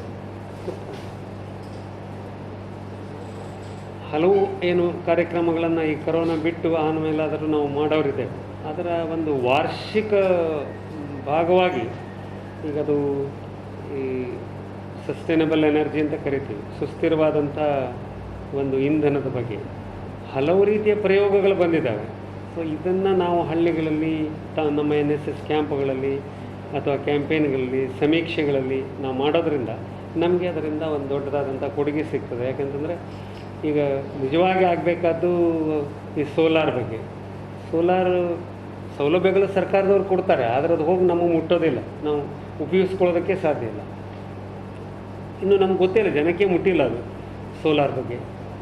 ಈಗ ಬಯೋಗ್ಯಾಸ್ ಬಗ್ಗೆ ನಾವು ಈ ಪಟ್ಟಣ ಪ್ರದೇಶಗಳಲ್ಲಿ ಹೇಳ್ತೇವೆ, ಭಾಳಷ್ಟು ತ್ಯಾಜ್ಯವನ್ನು, ನಮ್ಮ ಅಡುಗೆ ಮನೆ ತ್ಯಾಜ್ಯವನ್ನೇ ಕಡಿಮೆ ಮಾಡ್ಬೋದು. ಹೋಟೆಲ್ಗಳಂತೂ ಮೊದಲೇ ಮಾಡ್ಬೋದು. ನಮ್ಮ ಹಾಸ್ಟೆಲ್ಗಳಿಂದ ಆಗುವಂಥ ಏನು ತ್ಯಾಜ್ಯ ಬರ್ತದೆ, ಅಡುಗೆ ತ್ಯಾಜ್ಯ, ಅದರಿಂದನೇ ನಾನು ಬಯೋಗ್ಯಾಸ್ ಮಾಡ್ತೇವೆ. ಅದಕ್ಕೆ ಬೇಕಾದಂಥ ಏನು ರಿಜಿಸ್ಟ್ರಾರ್ ಅವರಿಗೆ ಗೊತ್ತಿದೆ ಏನಂದರೆ, ನಾವು ಎಲ್ಲ ಪಟ್ಟಣಗಳಲ್ಲಿ ನಾವು ಈ ಒಂದು ಕಾರ್ಯಕ್ರಮನ ಈಗ ಸರ್ಕಾರದ ಮುಖಾಂತರ ಅಳವಡಿಸ್ತಾ ಇದ್ದೇವೆ. ಆದರೆ ಎಷ್ಟೇ ಮಾಡಿದರೂ ಇದಕ್ಕೆ ಬೇಕಾಗಿರುವಂಥದ್ದು ಆ ಪ್ರದೇಶದ ಜನಗಳ ಸಹಕಾರ. ಈಗ ಹೋಟೆಲ್ ಅಸೋಸಿಯೇಷನ್ಸು ನಮ್ಮ ಹಾಸ್ಟೆಲ್ಗಳಲ್ಲಿ ಇದನ್ನೆಲ್ಲ ಮಾಡಿಬಿಟ್ರೆ, ಕಲ್ಯಾಣ ಮಂಟಪಗಳಲ್ಲಿ ಹಲವಾರು ಈ ತ್ಯಾಜ್ಯದ ಸಮಸ್ಯೆ ಅರ್ಧ ಬಗೆಹರಿದು ಹೋಗ್ತದೆ. ಸೊ ಇಂಥ ಕೆಲವು ವಿಷಯಗಳಿದ್ದಾವೆ. ಇದು ಇನ್ನೂ ಹೋಗಿ ಜನಕ್ಕೆ ತಲುಪೇ ಇಲ್ಲ, ಯಾಕೆ ಗೊತ್ತಿಲ್ಲ ನನಗೆ. ಸ್ವಚ್ಛತಾ ಅಭಿಯಾನ ಭಾಳ ಯಶಸ್ವಿಯಾಗಿ ನಡೀತಾ ಇದೆ, ಆದರೆ ಇದು ಅದರದ್ದು ಮುಖ್ಯ ಭಾಗ. ಅನೇಕ ಯೋಜನೆ ಆ ಸ್ವಚ್ಛತಾ ಅಭಿಯಾನದ ಅಡಿಯಲ್ಲೇ ಬಂದಿದೆ, ಬಟ್ ಬಯೋಗ್ಯಾಸ್ಗೆ ನಾವು ಮಹತ್ವ ಕೊಟ್ಟಿಲ್ಲ. ಬಯೋಗ್ಯಾಸ್ಗೆ ಇದು ಇಂಥದ್ದನ್ನು ನಾವು ಹೋಗಿ ತಲುಪಿಸುವಂಥದ್ದು ಇದೆಯಲ್ಲ ಜನಕ್ಕೆ, ಇದು ಆಗಬೇಕಾದಂಥದ್ದು. ಹಾಗೆ ಈಗ ಜಲ ಸಂರಕ್ಷಣೆ ಬಗ್ಗೆ ಒಂದು ಎಲ್ಲ ಮಟ್ಟದಲ್ಲಿ ಬಹಳಷ್ಟು ಕಡೆಗಳಲ್ಲಿ ಜಾಗೃತಿ ಇದೆ, ಇಲ್ಲ ಅಂತ ನಾನು ಹೇಳೋದಿಲ್ಲ. ಅದೇ ರೀತಿಯಲ್ಲಿ ನಮ್ಮ ಈ ನದಿ ಗುಂಟ ಒಂದು ಪಾದಯಾತ್ರೆ ಮಾಡುವಂಥದ್ದು ಅನೇಕ ಕಡೆಗಳಲ್ಲಿ ಪ್ರಯೋಗಗಳನ್ನು ಮಾಡ್ತಾರೆ. ಅದರಿಂದ ನಮ್ಮ ವಿದ್ಯಾರ್ಥಿಗಳಲ್ಲಿ ಆ ಒಂದು ಜಾಗೃತಿ ಮೂಡಿಸ್ಲಿಕ್ಕೂ ಸಾಧ್ಯ ಇದೆ, ಆ ಹಳ್ಳಿಗಳಲ್ಲಿ ಜಾಗೃತಿ ಮೂಡಿಸ್ಲಿಕ್ಕೂ ಸಾಧ್ಯ ಇದೆ. ನಾವೇನು ಈ 10 days ಕ್ಯಾಂಪ್ ಮಾಡ್ತೇವೆ, ಆ 10 days ಕ್ಯಾಂಪಲ್ಲಿ ಸ್ವಲ್ಪ ಬದಲಾವಣೆ ನಾವು ಮಾಡಬೇಕು. ಅದರಲ್ಲಿ ನಿಮಗೆ ನಿಮ್ಮ ಸ್ಟೇಟ್ ಲೆವೆಲ್ ಇವ್ರ ಜೊತೆಗೂ ನಾನು ಮಾತಾಡಿದೆ, ಆದರೆ ಈ ಪ್ರತ್ಯಕ್ಷ ಯೂನಿವರ್ಸಿಟಿನಲ್ಲಿ ನಮಗೆ ಸ್ವಲ್ಪ ಹೆಚ್ಚು ಈ ಬಗ್ಗೆಲ್ಲ ಬೆಂಬಲ ಕೊಡ್ತಾ ಇರುವಂಥ, ಪ್ರೋಆ್ಯಕ್ಟಿವ್ ರೋಲ್ ಪ್ಲೇ ಮಾಡುವಂಥ ಹಿರಿಯ ಅಧಿಕಾರಿಗಳು, ಉಪಕುಲಪತಿಗಳು, ರಿಜಿಸ್ಟ್ರಾರ್ ಅವರು ನಮಗೆ ಇರೋದರಿಂದಾಗಿ ಈ ಕೆಲವು ಕಾರ್ಯಕ್ರಮಗಳನ್ನು ನಾವು ಜಾರಿ ಮಾಡಿದರೆ ಇದು ಸಮುದಾಯಕ್ಕೆ ಅದರ ಲಾಭ ಸಿಗ್ತದೆ ಎನ್ನುವಂಥದ್ದು ನನ್ನ ಅಭಿಪ್ರಾಯ. ಇದರ ಜೊತೆಗೆ ತಾವುಗಳು ವಿಶ್ವವಿದ್ಯಾಲಯದ ಬೇರೆ ಬೇರೆ ವಿಭಾಗಗಳಿಂದ ಈಗಾಗಲೇ ಈ ವಿಷಯಗಳ ಬಗ್ಗೆ ಕೆಲವು ಅಧ್ಯಯನಗಳನ್ನು ಮಾಡಿರಬೇಕು. ಡಾಕ್ಟರ್ ಗಂಗಾಧರ್ ಭಟ್ ಅವರು ಹೇಳಿದರು, ಲ್ಯಾಂಡ್ಸ್ಲೈಡ್ ಬಗ್ಗೆ ಇನ್ನು 1 ತಿಂಗಳೊಳಗೆ ನನ್ನ ಅಧ್ಯಕ್ಷತೆಯಲ್ಲೇ ಒಂದು ಅಧ್ಯಯನ ಸಮಿತಿ ಆಗಿದೆ. ಈಗ ನಾವು ವರದಿಯನ್ನು ಕೊಡಬೇಕು. ಇಸ್ರೋದವರು, ಜಿಯೋಲಜಿಕಲ್ ಸರ್ವೆ ಆಫ್ ಇಂಡಿಯಾದವರು ನೀವು ಪ್ರೆಸೆಂಟ್ ಮಾಡಿದ್ರಲ್ಲ, ನಾನು 8 ಜಿಲ್ಲೆಗಳಿಗೆ ಹೋಗಿ ಬಂದೆ. ಸೊ ಈಗ ನಾವು ಅದನ್ನು ಇಂಡಿಯನ್ ಇನ್ಸ್ಟಿಟ್ಯೂಟ್ ಆಫ್ ಸೈನ್ಸ್ನವರೆಲ್ಲ ಇದ್ದಾರೆ, ಅದರ ಒಂದು ವರದಿನೂ ಕೂಡ ನಾವು ಈಗ ಕೊಡಬೇಕಾಗಿದೆ. ಅದು ಫೈನಲ್ ರೌಂಡ್ಸಲ್ಲಿದ್ದೇವೆ.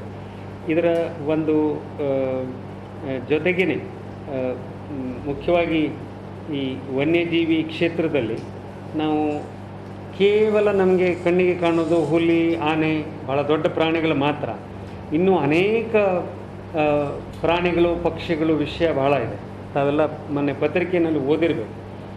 ಈ ಅಡವಿ ಜೇನು ಅಂಥೇಳಿ ಇಲ್ಲಿರುವಂಥವ್ರಿಗೆ ಎಲ್ಲರಿಗೆ ಜೇನಿನ ಬಗ್ಗೆ ನಾನೇನು ಹೇಳಬೇಕಾಗಿಲ್ಲ. ಸೊ ನಾವೆಲ್ಲರೂ ಈ ಪ್ರದೇಶದವರಿಗೆ ಗೊತ್ತಿದೆ. ಆದರೆ ಆ ಜೇನು ಇವತ್ತು ಮಾಯ ಆಗ್ತಾಯಿದೆ. ನಮಗೆ ಗೊತ್ತಿದೆ, ಜೇನು ಭಾಳ ದೊಡ್ಡ ದೊಡ್ಡ ಮರಗಳು, ನೂರಾರು ಜೇನುಗಳಿತ್ತು ಅಲ್ಲಿ, ಹೆಜ್ಜೇನು. ಈಗ ಅಂಥ ಮರಗಳೇ ಇಲ್ಲ, ಅಷ್ಟೆಲ್ಲ ಜೇನುಗಳನ್ನು ಇಂಥ ಈಗಿನ ಯುವಕರಿಗೆ ಅದು ಅವ್ರು ನೋಡೇ ಇಲ್ಲ, ಆ ಮರಗಳೇ ಇಲ್ಲ, ಅಂಥ ಪರಿಸ್ಥಿತಿ ನಾವು ಬಂದುಬಿಟ್ಟಿವಿ ಅಷ್ಟು ಬೇಗ, ಜಸ್ಟ್ 30-40 ಇಯರ್ಸಲ್ಲಿ. ಈಗ ನಾವು ಅದನ್ನು ಅರಣ್ಯ ಇಲಾಖೆಯವರಿಗೂ ಕೂಡ ಹೇಳಬೇಕಾದಂಥ ಪಾಠ ಮಾಡಬೇಕಾಗಿದೆ. ಏನಂದರೆ, ಇಲ್ಲ, ನೀವು ಅದಕ್ಕೆ ಬೇಕಾದಂಥ ಮರಗಳನ್ನು ಬೆಳೆಸಬೇಕು, ಹಣ್ಣಿನ ಗಿಡಗಳನ್ನು ಬೆಳೆಸಬೇಕು, ಪುಷ್ಪ ಬಿಡುವಂಥ ಗಿಡಗಳನ್ನು ಬೆಳೆಸಬೇಕು, ಇದೆಲ್ಲ ಸಂಗತಿಗಳು ಆಗಬೇಕಾದಂಥದ್ದು. ಆದರೆ ಇಲ್ಲಿ ಏನಾಗಿದೆ ಅಂದರೆ, ಕೃಷಿ ಮತ್ತು ತೋಟಗಾರಿಕೆ ಒಳಗೆ ಆ ಜೇನಿನ ಬಗ್ಗೆ ಅವ್ರಿಗೆ ಯಾಕೋ ಅಷ್ಟು ಆಸಕ್ತಿ ಕಳ್ಕೊಂಬಿಟ್ಟಿದ್ದಾರೆ. ಆ ಜೇನಿದ್ರೆ ಅವ್ರು 25% ಜಾಸ್ತಿ ಫರ್ಟಿಲೈಸರ್ನೇ ಹಾಕೋದು ಬೇಡ, ಅಷ್ಟು ಉತ್ಪನ್ನ 25% ಜಾಸ್ತಿ ಆಗ್ತದೆ ಅಂತೇಳಿ ಅವರು ರಿಪೋರ್ಟ್ಸ್ ಹೇಳ್ತದೆ. ಆದರೆ ನಾವು ಇನ್ನೂ ಆ ವಿಷಯದಲ್ಲಿ ಭಾಳಷ್ಟು ಕೆಲಸ ಮಾಡಲಿಕ್ಕೆ ಹೋಗಿಲ್ಲ. ಇದನ್ನು ರಾಜ್ಯ ಕೀಟ ಅಂಥೇಳಿ ನಾವು ಘೋಷಣೆ ಮಾಡಬೇಕು ಅಂತ ಸರ್ಕಾರದವ್ರ ಜೊತೆಗೆ ಹೇಳಿದ್ವಿ. ಈಗ ಅದನ್ನು ವನ್ಯಜೀವಿ ಮಂಡಳಿಯವರು ಒಪ್ಪಿಕೊಂಡು ಅದನ್ನು ಮಾಡಲಿಕ್ಕೆ ಹೊರಟಿದ್ದಾರೆ. ಹೀಗೆ ಹಲವು ವಿಷಯಗಳು. ಈಗ ನಾನು ಈ ಜೇನಿನ ಬಗ್ಗೆ ಏನು ಹೇಳಿದ್ನಲ್ಲ, ಇದು ಭಾಳ ಜ್ವಲಂತವಾಗಿರುವಂಥ ವಿಷಯ ಇದೆ. ಇದೇ ರೀತಿ ನಮ್ಮ ಪ್ರದೇಶಗಳಲ್ಲಿರುವಂಥ ಈ ಕೀಟಗಳು, ಚಿಕ್ಕದಾದಂತಹ ಪ್ರಾಣಿಗಳ ಬಗ್ಗೆ ಇದು ಹಲವಾರು ಅಭ್ಯಾಸ ಮಾಡುವಂಥ ವಿಷಯಗಳು ಭಾಳ ಇದ್ದಾವೆ. ಈ ಎಲ್ಲ ವಿಷಯಗಳಲ್ಲಿ ತಮ್ಮ ಗಮನ ಸೆಳೆಯೋದಷ್ಟೇ ನನ್ನ ಒಂದು ಅಪೇಕ್ಷೆ ಇತ್ತು. ನಿಮ್ಮೆಲ್ಲರನ್ನ ಭೇಟಿ ಮಾಡಿ ಮಾತಾಡಿದ್ದು ಸಂತೋಷ ಆಗಿದೆ. ಮಾನ್ಯ ವೈಸ್ ಚಾನ್ಸಲರವರಿಗೆ, ಮಾನ್ಯ ರಿಜಿಸ್ಟ್ರಾರ್ ಅವರಿಗೆ ಹಾಗೂ ತಮ್ಮೆಲ್ಲರಿಗೆ ನಾನು ವಂದನೆಗಳನ್ನು ಹೇಳ್ತೇನೆ. ಮತ್ತು ಈ ವಿಷಯಗಳಲ್ಲಿ ತಮ್ಮ ಜೊತೆಗೆ ಅಭಿಪ್ರಾಯವನ್ನು ತಾವು ಏನಾದರೂ ಕೊಡಬೇಕು ಅಂತೇಳಿ ತಮ್ಮಲ್ಲಿ ಕೇಳ್ಬೋದು. ಈಗ ಯಾರಾದರೂ ಮಾತಾಡಿ. ಭೂಕುಸಿತ ಆಗಲಿ, ನೈಸರ್ಗಿಕ ಪ್ರಕೋಪಗಳು ನಮ್ಮ ದಕ್ಷಿಣ ಕನ್ನಡ ಜಿಲ್ಲೆಯಲ್ಲಾಗಲಿ, ಕೊಡಗಲ್ಲಾಗಲಿ, ನಮ್ಮ ಉಡುಪಿಯಲ್ಲಾಗಲಿ ಸಾಕಷ್ಟು ಆಗಿದೆ ಸರ್. ಈ ಸರ್ತಿ ಪ್ರವಾಹ ಬಂದಿದೆ. ನನ್ನ ಕಳಕಳಿಯ ವಿನಂತಿ ಏನು ಅಂತ ಹೇಳಿದ್ರೆ ಸರ್, ನಮ್ಮಲ್ಲಿ ಸಾಕಷ್ಟು ಪರಿಣಿತರಿದ್ದಾರೆ, ನಮಗೆ ಲೋಕಲ್ ಏರಿಯಾದ ಬಗ್ಗೆ ಜ್ಞಾನ ಇದೆ ಸರ್. ಜೊತೆಗೆ ನಾನು ಹೇಳಿದ ಹಾಗೆ ಸಾಕಷ್ಟು ನಾವು ಉಪಗ್ರಹ ತಂತ್ರಜ್ಞಾನದಿಂದ ಇವತ್ತೊಂದು ಸಣ್ಣ ವಸ್ತುವನ್ನು 10 ಸೆಂಟಿಮೀಟರ್ನಷ್ಟು ಸಣ್ಣ ವಸ್ತುವನ್ನು ಗುರುತಿಸುವ ಸಾಮರ್ಥ್ಯ ಇರುವಾಗ ಸರ್, ಎಲ್ಲೆಲ್ಲಿ ಲ್ಯಾಂಡ್ ಸ್ಲೈಡ್ ಆಯಿತು, ಅದಕ್ಕೆ ಕಾರಣೀಭೂತಗಳೇನು, ಅದನ್ನೆಲ್ಲ ನಾವು ಅಧ್ಯಯನ ಮಾಡಲಿಕ್ಕೆ ಬಾಟನಿಸ್ಟ್ ಇದ್ದಾರೆ, ನಾವು ಬಯೋಸೈನ್ಸ್ನವರಿದ್ದಾರೆ, ಜಿಯಾಲಜಿಸ್ಟ್ ಇದ್ದಾರೆ. ಯಾಕೆ ನಮ್ಮನ್ನು ಯಾರು ಕನ್ಸಿಡರೇ ಮಾಡ್ತಾ ಇಲ್ಲ ಸರ್? ಯಾಕೆ ಅಂತ ನನಗೆ ಗೊತ್ತಾಗ್ತಾ ಇಲ್ಲ.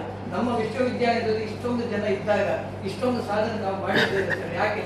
ಹಾಗೆ ನಾನು ತಮ್ಮಲ್ಲಿ ಇನ್ನೊಂದು ವಿನಂತಿ ಮಾಡ್ಕೊಳ್ಳೋದು, ಸಾಧ್ಯವಾದರೆ ಕರ್ನಾಟಕ ಗೌರ್ಮೆಂಟ್ ಇಂದ ಏನಾದರೂ ಒಂದು ಸಣ್ಣ ಸಣ್ಣ ಪ್ರಾಜೆಕ್ಟ್ಗಳು ಕೊಟ್ಟರೆ ನಮ್ಮ ವಿದ್ಯಾರ್ಥಿಗಳು ಸ್ವಲ್ಪ ಅವರ ಡಿಸರ್ಟೇಷನ್ ವರ್ಕಿಗೆ ಅವರಿಗೆ ಸ್ವಲ್ಪ ಫೈನಾನ್ಷಿಯಲ್ ಅಸಿಸ್ಟೆನ್ಸ್ ಸಿಕ್ಕಿದ್ರೆ ನಾವು ಕರ್ಕೊಂಡೋಗಿ ಅವ್ರ ಹತ್ರ ಕೆಲಸ ಮಾಡಿಸ್ತೇವೆ. ಬಟ್ ಅವರಿಗೆ ಸ್ವಲ್ಪ ಅವರ ಜೀವನಾಧಾರಕ್ಕೆ ಒಂದು 4 ತಿಂಗಳಿಗಾದ್ರೂ ನೀವೊಂದು ಏನಾದರೂ ಸಹಾಯಧನ ತರ ಕೊಟ್ಟರೆ, ಸಾಕಷ್ಟು ಡಿಪಾರ್ಟ್ಮೆಂಟ್ಗಳು, ಎನ್ವೈರನ್ಮೆಂಟಲ್ ಸೈನ್ಸ್ ಇದೆ, ಮೆರೈನ್ ಜಿಯಾಲಜಿ ಇದೆ, ಜಿಯೋ ಇನ್ಫಾರ್ಮೆಟಿಕ್ಸ್ ಇದೆ, ಬಯೋಸೈನ್ಸ್, ಜುವಾಲಜಿ, ಅಪ್ಲೈಡ್ ಬಾಟ್ನಿ, ಎಷ್ಟೊಂದು ಡಿಪಾರ್ಟ್ಮೆಂಟ್ಗಳಿವೆ ಸರ್. ಎನ್ವೈರನ್ಮೆಂಟಲ್ ಸೈನ್ಸ್ ಇದೆ. ಯಾಕೆ ನಮ್ಮನ್ನು ಕಡೆಗಣಿಸ್ತಾ ಇದ್ದಾರೆ ಅಂತ ನನಗೆ ಅರ್ಥ ಆಗ್ತಾ ಇಲ್ಲ ಸರ್. ನಾನು ಸಾಕಷ್ಟು ಲೇಖನಗಳನ್ನು ಬರೀತೇನೆ, ಫೇಸ್ಬುಕ್ಕಲ್ಲಿ ಬರೀತೇನೆ, ವಾಟ್ಸಪ್ಪಲ್ಲಿ ಬರೀತೇನೆ. ನೀವು ಹೇಳಿದಾಗೆ ಕನ್ನಡದಲ್ಲಿ ನಮ್ಮ ಮಾತೃಭಾಷೆಯಲ್ಲಿ ಬರೆಯೋದಂದ್ರೆ ನಮಗೆ ಬಹಳ ಖುಷಿ ಸರ್. ಬಹುಶಃ ಇನ್ನೊಂದು ದಿವಸ ಪ್ರೊಫೆಸರ್ PL ಧರ್ಮ ಇದ್ದಾರೆ, ಅವರು ನಮ್ಮ ಯಾವಾಗಲೂ ಹೇಳ್ತಾರೆ, ತುಳುಕದಾಗಿ ಬರೆಯರೆ ಬಲ್ಲಿತ್ತ. ಪ್ರೊಫೆಸರ್ ಎಡಪಡಿತ ಅವರು ಇಲ್ಲಿ ಅವರು ಸರ್, ನಾವು ಖಂಡಿತ ತುಳುವಿನಲ್ಲೂ ಸಹ ನಾನು 2 ಲೇಖನಗಳನ್ನು, ಮಳೆ ನೀರು ಕೊಯ್ಲನ್ನು ತುಳುವಿನಲ್ಲೂ ಬರ್ದಿದ್ದೆ ಸರ್. ಇದು ಜಾಸ್ತಿ ನೀರು ಸ್ಟೋರ್ ಮಲ್ಕುಲಿ ಆಯ್ತು, ಜಾಸ್ತಿ ಬೆಲೆ ಉಂಟು ಅಂತ ಹೇಳಿ. ಹಾಗಾಗಿ ನಮ್ಮಲ್ಲಿ ಇಷ್ಟೊಂದು ಪರಿಣತರು ಇರುವಾಗ ಎಲ್ಲ ಡಿಪಾರ್ಟ್ಮೆಂಟ್ ಅವರನ್ನು ಸೇರಿಸಿ ನಮ್ಗೂ ಸ್ವಲ್ಪ ಕೆಲಸ ಕೊಡಿ ಸರ್. ಖಂಡಿತವಾಗಿ ನಾವೊಂದು ಸರ್ಕಾರದಕ್ಕೆ ಒಂದು ಒಳ್ಳೆ ರಿಪೋರ್ಟ್ ಕೊಡುವ ನಿಟ್ಟಿನಲ್ಲಿ ನಾವು ಕೆಲಸ ಮಾಡ್ತೇವೆ ಅಂತ ಹೇಳಿ ನಾನು ಇಷ್ಟಪಡ್ತಾ ಇದ್ದೀನಿ. ತಾವು ಹೇಳಿದಂತೆ ಜನರಿಗೆ ರೀಚ್ ಆಗುವಂತ 2 ಸ್ಲೈಡ್ಸ್ ಇದೆ, ಅದನ್ನು ತೋರಿಸ್ಬಿಡ್ತೇನೆ. 2019-2020 ಮಾಡಿದಂಥ ಕೆಲವೊಂದು ಜನರಿಗೆ ರೀಚ್ ಆಗುವಂಥ ಹಂಡಿ ಲೆವೆಲ್ ಮಾಡಿರ್ತಕ್ಕಂಥ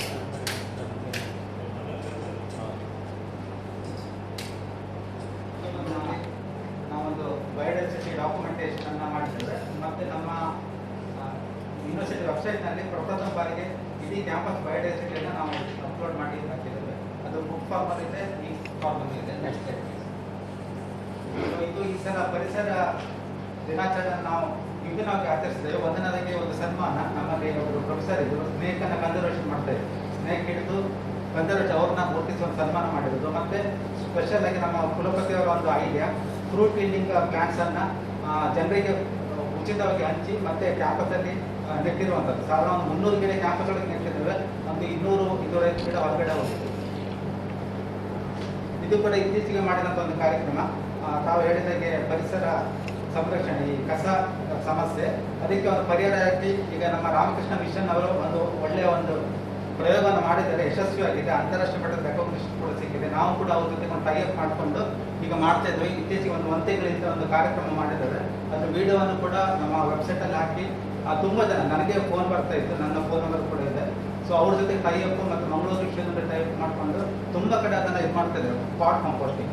ಅದೇ ರೀತಿ ಒಂದು 3 ತಿಂಗಳ ಹಿಂದೆ ಒಂದು ನಾವು ಇನ್ನೊಂದು ವಿಶೇಷ ಕಾರ್ಯಕ್ರಮ ಪ್ಲಾಸ್ಟಿಕ್ ಬ್ಯಾಗ್ಸ್ ಬಗ್ಗೆ, single use plastic bags use ಮಾಡಬಾರ್ದು, ಪೊಲ್ಯೂಷನ್ ಆಗ್ತದೆ, ಮನೆ ಮನೆಗೆ ಹೋಗಿ ಒಂದು ಕಾರ್ಯಕ್ರಮ ಮಾಡಿ ಎಲ್ಲರಿಗೂ ಉಚಿತವಾದ ಒಂದು ಎಕೋ ಫ್ರೆಂಡ್ಲಿ ಬ್ಯಾಗನ್ನು ಕೊಟ್ಟು ಯೂಸ್ ಮಾಡಬಾರ್ದು ಪ್ಲಾಸ್ಟಿಕ್ ಬಗ್ಗೆ ಏನು ವಿಧಾನ ಅಂತ ಒಂದು ಪ್ಯಾಂಪ್ಲೆಟ್ ಹಂಚಿ ಮಾಡಿದ್ದೇವೆ. ಇದು ಸ್ವಚ್ಛತಾ ಅಭಿಯಾನ. ನಿನ್ನೆ ಗಾಂಧಿ ಜಯಂತಿ ನಾವು ಆಚರಿಸಿದ ವಿಭಿನ್ನವಾಗಿ ಅದು ಸ್ವಚ್ಛತಾ ಅಭಿಯಾನದ ಮೂಲಕ ಅದನ್ನು ಕೂಡ ಇದು ನಮ್ಮ ವಿಭಾಗದಿಂದ ಇತ್ತೀಚೆಗೆ ಒಂದು ರಾಷ್ಟ್ರೀಯ ಒಂದು ಸಮ್ಮೇಳನ ಮಾಡಿರುವಂಥದ್ದು. ಸೊ ಹೀಗೆ ನಮ್ಮ ವಿಶ್ವವಿದ್ಯಾಲಯದಿಂದ ಅನೇಕ ಪಬ್ಲಿಕೇಶನ್ ಆಗಿದೆ ಬಯೋಡೈವರ್ಸಿಟಿ ರಿಲೇಟೆಡ್. ನಮ್ಮ ರಾಷ್ಟ್ರೀಯ ಮಟ್ಟದ ಪಬ್ಲಿಕೇಶನ್ನು ಮತ್ತು ಅಂತಾರಾಷ್ಟ್ರೀಯ ಮಟ್ಟದ್ದು ಕೂಡ ಪುಸ್ತಕ ಮತ್ತು ಇದು ಜರ್ನಲ್ ಇದನ್ನೆಲ್ಲ ಬಯೋಡೈವರ್ಸಿಟಿ ರಿಲೇಟೆಡ್ ಮಾಡಿದ್ದಾರೆ. ಮತ್ತು ಪ್ರಾಜೆಕ್ಟ್ ಕೂಡ ಬಂದಿದೆ. ತುಂಬ ಒಳ್ಳೆ ಕೆಲಸಗಳು ನಮ್ಮ ವಿಷಯದಲ್ಲಿ ತುಂಬ ಆಗಿದೆ. ಮತ್ತು ಜನರಿಗೆ ಕೂಡ ರೀಚ್ ಆಗುವ ನಿಟ್ಟಿನಲ್ಲಿ ಸತತ ಕೆಲಸವನ್ನು ನಾವೆಲ್ಲರೂ ಒಟ್ಟಿಗೆ ಮಾಡ್ತಾ ಇದ್ದೇವೆ. Thank you sir. Doctor Jayapal Ranjala. Sir, ನಮ್ಮಲ್ಲಿ ಮಳೆಗಾಲದಲ್ಲಿ ಮಾನ್ಸೂನ್ ಜೂನ್, ಜುಲೈ, ಆಗಸ್ಟಲ್ಲಿ ಕೋಸ್ಟಲ್ ಎರೋಜನ್ ಅನ್ನೋದು ದೊಡ್ಡ ಪ್ರಾಬ್ಲಮ್. ಎಲ್ಲೆಲ್ಲಿ ಕೋಸ್ಟಲ್ ಎರೋಜನ್ ಆಗ್ತದೆ ಅಲ್ಲಿಗೆ ಸೀವಾಲ್ ಕಟ್ಟಬೇಕು ಅಂತ ಫೈನಲ್ ಬರ್ತದೆ ಕೋಸ್ಟಲ್ ಕಮಿಟಿಯಿಂದ. ನಾವು ಹೇಳ್ತೀವಿ ಇದಕ್ಕೆ ನನಗೆ solution seawall construction. Because we have 7,500 ಕೇವಲ 560 ಕಿಲೋಮೀಟರ್ ಇದೆ. ಅಲ್ಲಿ ಸ್ಟಾರ್ಟ್ ಮಾಡಿದ್ದಾರೆ ಮೊದಲು ಸೀವಾಲ್ ಕಟ್ಟಿ. ಅದು ನೋಡಿ ನಮ್ಮಲ್ಲಿ ಸ್ಟಾರ್ಟ್ ಮಾಡಿದ್ದಾರೆ. ಈಗ ಸುಮಾರು ಒಂದು 50-60 ಕಿಲೋಮೀಟರ್ ಕಟ್ಟಿದ್ದೇವೆ. ಅದರಲ್ಲಿ ಒಂದು 10% ಸ್ಟೇಬಲ್ ಇಲ್ಲ, ಎಲ್ಲ ಹಾಗೆ. So what we feel is we are dumping the resources into the ocean, natural resources. ಬಂಡೆ ನ್ಯಾಚುರಲ್ ರಿಸೋರ್ಸಸ್ ಅದನ್ನು ನಾವು ಈ ಥರ ಹೀಗೆ ಕಂಟಿನ್ಯೂ ಮಾಡಿದರೆ we are dumping the resources into the ocean based on the actually. One day we may not have the resources to construct governmental use for governmental activities. ಅದೊಂದು problem. ಮತ್ತು aesthetics of the beaches are destroyed. Fishermen cannot enter the sea and come back to the shore, so they destroy the beaches. And what we feel is leave it for nature. Nature will be better. Or go for green instead of sea wall. ಈ ಕ್ಯಾರಿನ ಟ್ರೈಕೋಬಿಯಾ ಬೈಗೋಬಾ ಇಂಥದನ್ನು ಬೆಳೆಸಿದರೆ aesthetics ಇರ್ತದೆ, nature up to certain conserve. So that is what we and AD project also it was a lot of money being utilized for it. Spent ಅವರಿಗೆ ತಾವು ಏನು ಈ ವಿಷಯ ಅವ್ರ ಹತ್ರ ಕೇಳಿದೆ. ಯಾಕೆಂದರೆ ಇದು 10 ವರ್ಷಗಳ ಹಿಂದೆ ಈ ಯೋಜನೆ ಬರೋ ಹೊತ್ತಿಗೆ ಪ್ಲ್ಯಾನ್ ಮಾಡೋ ಹೊತ್ತಿಗೆ ಅವ್ರಿಗೆ ಹೇಳಿದ್ರು ಇದನ್ನು ಒಂದು ಇಂಟಿಗ್ರೇಟೆಡ್ ಅಪ್ರೋಚ್ ಇಟ್ಕೊಂಡು ಮಾಡಬೇಕು, ತಮ್ಮಂಥವ್ರದ್ದೆಲ್ಲ ಅಭಿಪ್ರಾಯ ತಗೊಂಡು ಅದಕ್ಕೆ ಒಂದು ಸ್ವರೂಪ ಕೊಡಬೇಕು. ನಿಜವಾಗಿ ನಮಗೆ ಬೇಕಾಗಿರೋದು ಸ್ಟೋನ್ ವಾಲ್, ನಮಗೆ ಬೇಕಾಗಿರೋದು ಗ್ರೀನ್ ವಾಲ್. ನಾವು ಕರಾವಳಿ ಹಸಿರು ಕವಚ ಅಂತ 2010ರಲ್ಲಿ ಈ ರಾಜ್ಯದ ಮುಖ್ಯಮಂತ್ರಿಗಳೇ ಮಂಗಳೂರು ದಕ್ಷಿಣ ಕನ್ನಡದ ಜಿಲ್ಲೆಗೆ ಬಂದು ಅದನ್ನು ಉದ್ಘಾಟನೆ ಮಾಡಿದರು. ಒಂದು 3-4 ವರ್ಷ ಯೋಜನೆ ನಡೆದಿದೆ. ಅದರಿಂದ ಭಾಳ ಒಳ್ಳೆಯ ಕೆಲಸ ಆಗಿದೆ. ಅಂದರೆ ಮುಖ್ಯವಾಗಿ ಸಮುದ್ರದ ಅಂಚಿನಲ್ಲಿ ಗಿಡಗಳನ್ನು ನೆಡೋದು ಫೋಕಸಿಂಗ್ ಪಾಯಿಂಟು. ಬಟ್ ಎಲ್ಲ ಮೀನುಗಾರರು, ಅಲ್ಲಿರುವಂಥ ರೈತರು ಎಲ್ಲರದ್ದು ಸಹಕಾರ ತಗೋಬೇಕು, ಪಾರ್ಟಿಸಿಪೇಟ್ರಿ ಅಪ್ರೋಚ್ ಇರಬೇಕು. ಇದು ಅಂಥದ್ದೊಂದು ಯೋಜನೆನ ನಾವು ನಿಲ್ಲಿಸ್ಬಿಟ್ಟಿದ್ದೀವಿ. ಬಟ್ ಇಲ್ಲಿ ADB ಅಂತ ಇಷ್ಟು ದೊಡ್ಡ ಪ್ರಾಜೆಕ್ಟಲ್ಲಿ ನೀವು ಹೇಳಿದ್ರಲ್ಲ, ಅಲ್ಲಿ ಒಂದು ಕಡೆಗೆ ಮೈನಿಂಗ್ ಮಾಡ್ತೇವೆ, ಅದು ಟ್ರಾನ್ಸ್ಪೋರ್ಟ್ ಮಾಡಿ ಇಲ್ಲಿ ತಂದು ಸಮುದ್ರಕ್ಕೆ ಹಾಕ್ತೇವೆ, ಮತ್ತು 1 ವರ್ಷಕ್ಕೆ ಅದು ಇರೋದೇ ಇಲ್ಲ. ನೀವು ಹೇಳ್ದಂಗೆ ಮತ್ತೆ ಮೀನುಗಾರರಿಗೆ ಅಲ್ಲಿ ಹೋಗ್ಲಿಕ್ಕೆ ಆಗೋದಿಲ್ಲ. ಅದು ಕಟ್ಟಿದಾಗ ಅದರ ಪಕ್ಕದಲ್ಲಿ ನಾನು ಸಮುದ್ರ ಒಳಗಡೆ ಹೋಗ್ತೇನೆ. ಸಮುದ್ರಕ್ಕೆ ಒಳಗಡೆ ಮುಂದಕ್ಕೆ ಜಾಗ ಬೇಕು, ಅದಕ್ಕೆ ಹೋಗಬೇಕು ಅಂದ್ರೆ ಹೋಗ್ತದೆ, ಅದು ನಿಮ್ಮನ್ನು ಕೇಳೋದಿಲ್ಲ. ಸೊ ಹಾಗೆ ಅಲ್ಲಿ ನಾನು ಲ್ಯಾಂಡ್ ಸ್ಲೈಡ್ ಆಗೋದಕ್ಕೆ ಕಾರಣ ಆಗ್ತೇನೆ. ಇಲ್ಲಿ ಇಷ್ಟು ದೊಡ್ಡದು ಪ್ರಾಜೆಕ್ಟು ಅದು ಗಾದೆನೇ ಇದೆ, ಏನು ನಮ್ಮ ಕನ್ನಡದಲ್ಲಿ ನಾವು ಹೇಳ್ತೀವಲ್ಲ, ಹೊಳೆಗೆ ಅಲ್ಲ, ನಾವು ದುಡ್ಡನ್ನು ಇದಕ್ಕೆ ಚೆಲ್ತೀವಿ ಅಂತೇಳಿ, ಹೊಳೆನಲ್ಲಿ ಮಣ್ಣು ಹಾಕ್ತೀವಿ ಅಂತ ಏನೋ ಒಂದು ಗಾದೆ ಇದೆ. ಒಂದು ಇದಿದೆ, ಗಾದೆ ಇದೆ. ನದಿಯಲ್ಲಿ ತೊಳೆದಾಗೆ ಅಂತ. ಹಾಂ, ಅದು ಹಂಗೆ. ಹಾಂ, ಆ ಗಾದೆ ಮಾತಿದೆ. ಸೊ ಹಾಗೆ ಇದು ಹಿಂಗೆ ಈ ಅಂದರೆ ಎಲ್ಲರಿಗೂ ನಿಜವಾಗಿ ಗೊತ್ತಾಗ್ತದೆ ಇದೆ. ಆದರೆ ಇದನ್ನು ಕಂಟಿನ್ಯೂಸ್ ನೀವು ಕಾರವಾರದಿಂದ ಸ್ಟಾರ್ಟ್ ಮಾಡಿದ್ರೆ ನಾನು ಮಂಗಳೂರುವರೆಗೆ, ನೀವು ಹೇಳ್ದಂಗೆ ಕೇರಳದ ತುದಿವರೆಗೆ ನಾವು ಅದನ್ನೇ ಮತ್ತೆ ಮತ್ತೆ ಮಾಡ್ತೀವಿ. ಈ ಒಂದು ಪ್ರಾಜೆಕ್ಟ್ ಇದನ್ನು ಸುನಾಮಿಯನ್ನು ತಡೆದಿರೋದ್ರ ಬಗ್ಗೆ ನಮಗೆ ದಾಖಲೆಗಳಿದ್ದಾವೆ ಬೇರೆ ದೇಶಗಳಲ್ಲಿ ಅಥವಾ ನಮ್ಮ ದೇಶದಲ್ಲಿ. ಆದರೆ ನಾವು ಎಷ್ಟರ ಮಟ್ಟಿಗೆ ಅದರಲ್ಲಿ ಮುಂದುವರ್ತೀವಿ. ಇವತ್ತಿದ್ರೇನು ಚರ್ಚೆ ಮಾಡಿದ್ವಿ, ಈಗ ಇದರದ್ದು ಸೆಕೆಂಡ್ ಫೇಸ್ ನಡೆದಿದೆ. ಆ ಸೆಕೆಂಡ್ ಫೇಸಲ್ಲಾದರೂ ಈ ಒಂದು ಇಂಟಗ್ರೇಟೆಡ್ ಅಪ್ರೋಚನ್ನು ಮಾಡಬೇಕು ಅಂತೇಳಿ ನಾವು ಮಾತಾಡಿದ್ವಿ. ನೀವೇನು ಮಾತಾಡಿದ್ದೀವಿ? ಅನೇಕ ಜೀವ ರಾಶಿಗಳ ಬಗ್ಗೆ ಹೊಸ ಹೊಸ ತಳಿಗಳನ್ನು ಸಹ ನಮ್ಮ ವಿದ್ಯಾರ್ಥಿಗಳು ವರದಿ ಮಾಡಿದ್ದಾರೆ. ಅದರ ಜೊತೆಗೆ ಪೀಪಲ್ಸ್ ಬಯೋಡೈವರ್ಸಿಟಿಯನ್ನು ಸಹ ಮಾಡ್ತಿದ್ದಾರೆ. ಮತ್ತು ಅದರ ಜೊತೆಗೆ ಪೊಲ್ಯೂಷನ್ ಆಗ್ತಾ ಇರುವಂಥ ಅನೇಕ ವರದಿಗಳನ್ನು ಈಗಾಗಲೇ ದಾಖಲಾತಿ ಮಾಡಿದ್ದಾರೆ. ಅದೇ ಒಂದು ಹೊಸ ಸ್ಪೀಸೀಸ್, ಇನ್ವ್ಯಾಸಿವ್ ಸ್ಪೀಸೀಸ್, ಅಂದರೆ ನಮ್ಮ ದೇಶಕ್ಕೆ ಸೇರಿದ ಡೊಸಾನಿಯಾ ಜಪಾನಿಕಾ ಅಂತ ಒಂದು ಹೊಸ ಸ್ಪೀಸೀಸು ಕರೆಂಟ್ ಸೈನ್ಸಲ್ಲಿ ಮನೆ 2019ರಲ್ಲಿ ಪಬ್ಲಿಷ್ ಆಗಿದೆ ನಮ್ಮ ತಂಡದವರಿಗೆ. ಅದು ಡೊಸಾನಿಯಾ ಜಪಾನಿಕಾ ಅನ್ನೋದು ಜಪಾನ್ ದೇಶದ ಸಾಗರದಲ್ಲಿರುವಂಥ ಒಂದು ಬೈವಾಲ್, ಅಂದರೆ ಚಿಕ್ಕು ಮರವ ಅಂತ ಹೇಳ್ತಾರೆ. ಅದು ನಮ್ಮ ಇಲ್ಲಿ ಹೆಚ್ಚು ಮಂಗಳೂರಲ್ಲಿ ಇದು ಬಿಸ್ನೆಸ್ ಇದೆ. ಅಂದರೆ ಕುದುರೆಮುಖ ಇದರಿಂದ ಐರನ್ ಎಕ್ಸ್ಪೋರ್ಟ್ ಆಗ್ತದೆ ಚೈನಾ. ಅಲ್ಲಿಂದ ಅದು ಹಡಗುಗಳ ಮುಖಾಂತರ ಬಂದಿದೆ. ಇದು ವಿಶೇಷ ಏನಂದರೆ ಈ ಜೀವಿ ಇಲ್ಲಿನ ಒಂದು ಜೀವರಾಶಿಗಳಿಗೆ ಹೆಚ್ಚು ತೊಂದರೆ ಕೊಡುವಂಥ ಫೀಡಿಂಗಲ್ಲಿ ಕಾಂಪಿಟೇಷನ್ ಇದೆ. ಅದೇ ರೀತಿ ಒಂದು ಮೀನಿದೆ, ನಾವು MRPL ಒಂದು ಪ್ರಾಜೆಕ್ಟ್ ಮಾಡಿದ್ದೇವೆ ನಮ್ಮ ಡಿಪಾರ್ಟ್ಮೆಂಟ್. ಅಲ್ಲಿ ಒಂದು ಓರಿಯೋಗ್ರೋಮಿಸ್ ಮೊಜಾಂಬಿಕ ತಿಲಾಪಿ ಅಂತ ಒಂದು ಮೀನು, ನಮ್ಮ ಲೋಕಲ್ ಮೀನಿಗೆ ಅದು ಕಾಂಪಿಟೇಟಿವ್. ಬಿಕಾಸ್ ಒರೋಸಿಯಸ್ ಫೀಡರ್ ಭಾಳ ಬೇಗ ಬೆಳೀತದೆ ಮತ್ತು ಭಾಳ ಚುರುಕು ಸ್ವಭಾವಕ್ಕೆ. ಅಂಥ ಒಂದು ನಮ್ಮ ಪಶ್ಚಿಮ ಘಟ್ಟದಲ್ಲಿ ಅನೇಕ ಒಂದು ಜೀವಿಗಳು ಬಂದಿದೆ ಸರ್. ರಾಗಿದ್ದು ಬೇರೆ ಬೇರೆ ಜಾತಿಯ ಮತ್ತು ಬರ್ಡ್ಸು ಸಹ ತುಂಬ ನಮ್ಮ ವಿದ್ಯಾರ್ಥಿಗಳೆಲ್ಲ ವರದಿ ಮಾಡಿದ್ದಾರೆ. ಇಂಥವೆಲ್ಲ ಅನೇಕ ಇದ್ದಾವೆ ಸರ್. ಅದಕ್ಕೆ ಹೆಚ್ಚು ಏನಾದರೂ ನಿಮ್ಮ ಕಡೆಯಿಂದ ಅವಕಾಶಗಳಿದ್ದರೆ ನಾವು ಅದೆಲ್ಲ ಕನ್ನಡದಲ್ಲೂ ಸಹ ನಾವು ಬರೆದುಕೊಳ್ಳಿಕ್ಕೆ ತಯಾರಿದ್ದೇವೆ. ನದಿಗಳಿಗೆ ನಾವು ಭಾಳಷ್ಟು ಪ್ರಸನ್ನು ಕೊಡ್ತಾ ಇದ್ದೀವಿ. ನದಿಗಳ ಮೇಲೆ ಜಾಸ್ತಿ ಒತ್ತು ಕೊಡ್ತಾ ಇದ್ದೀವಿ.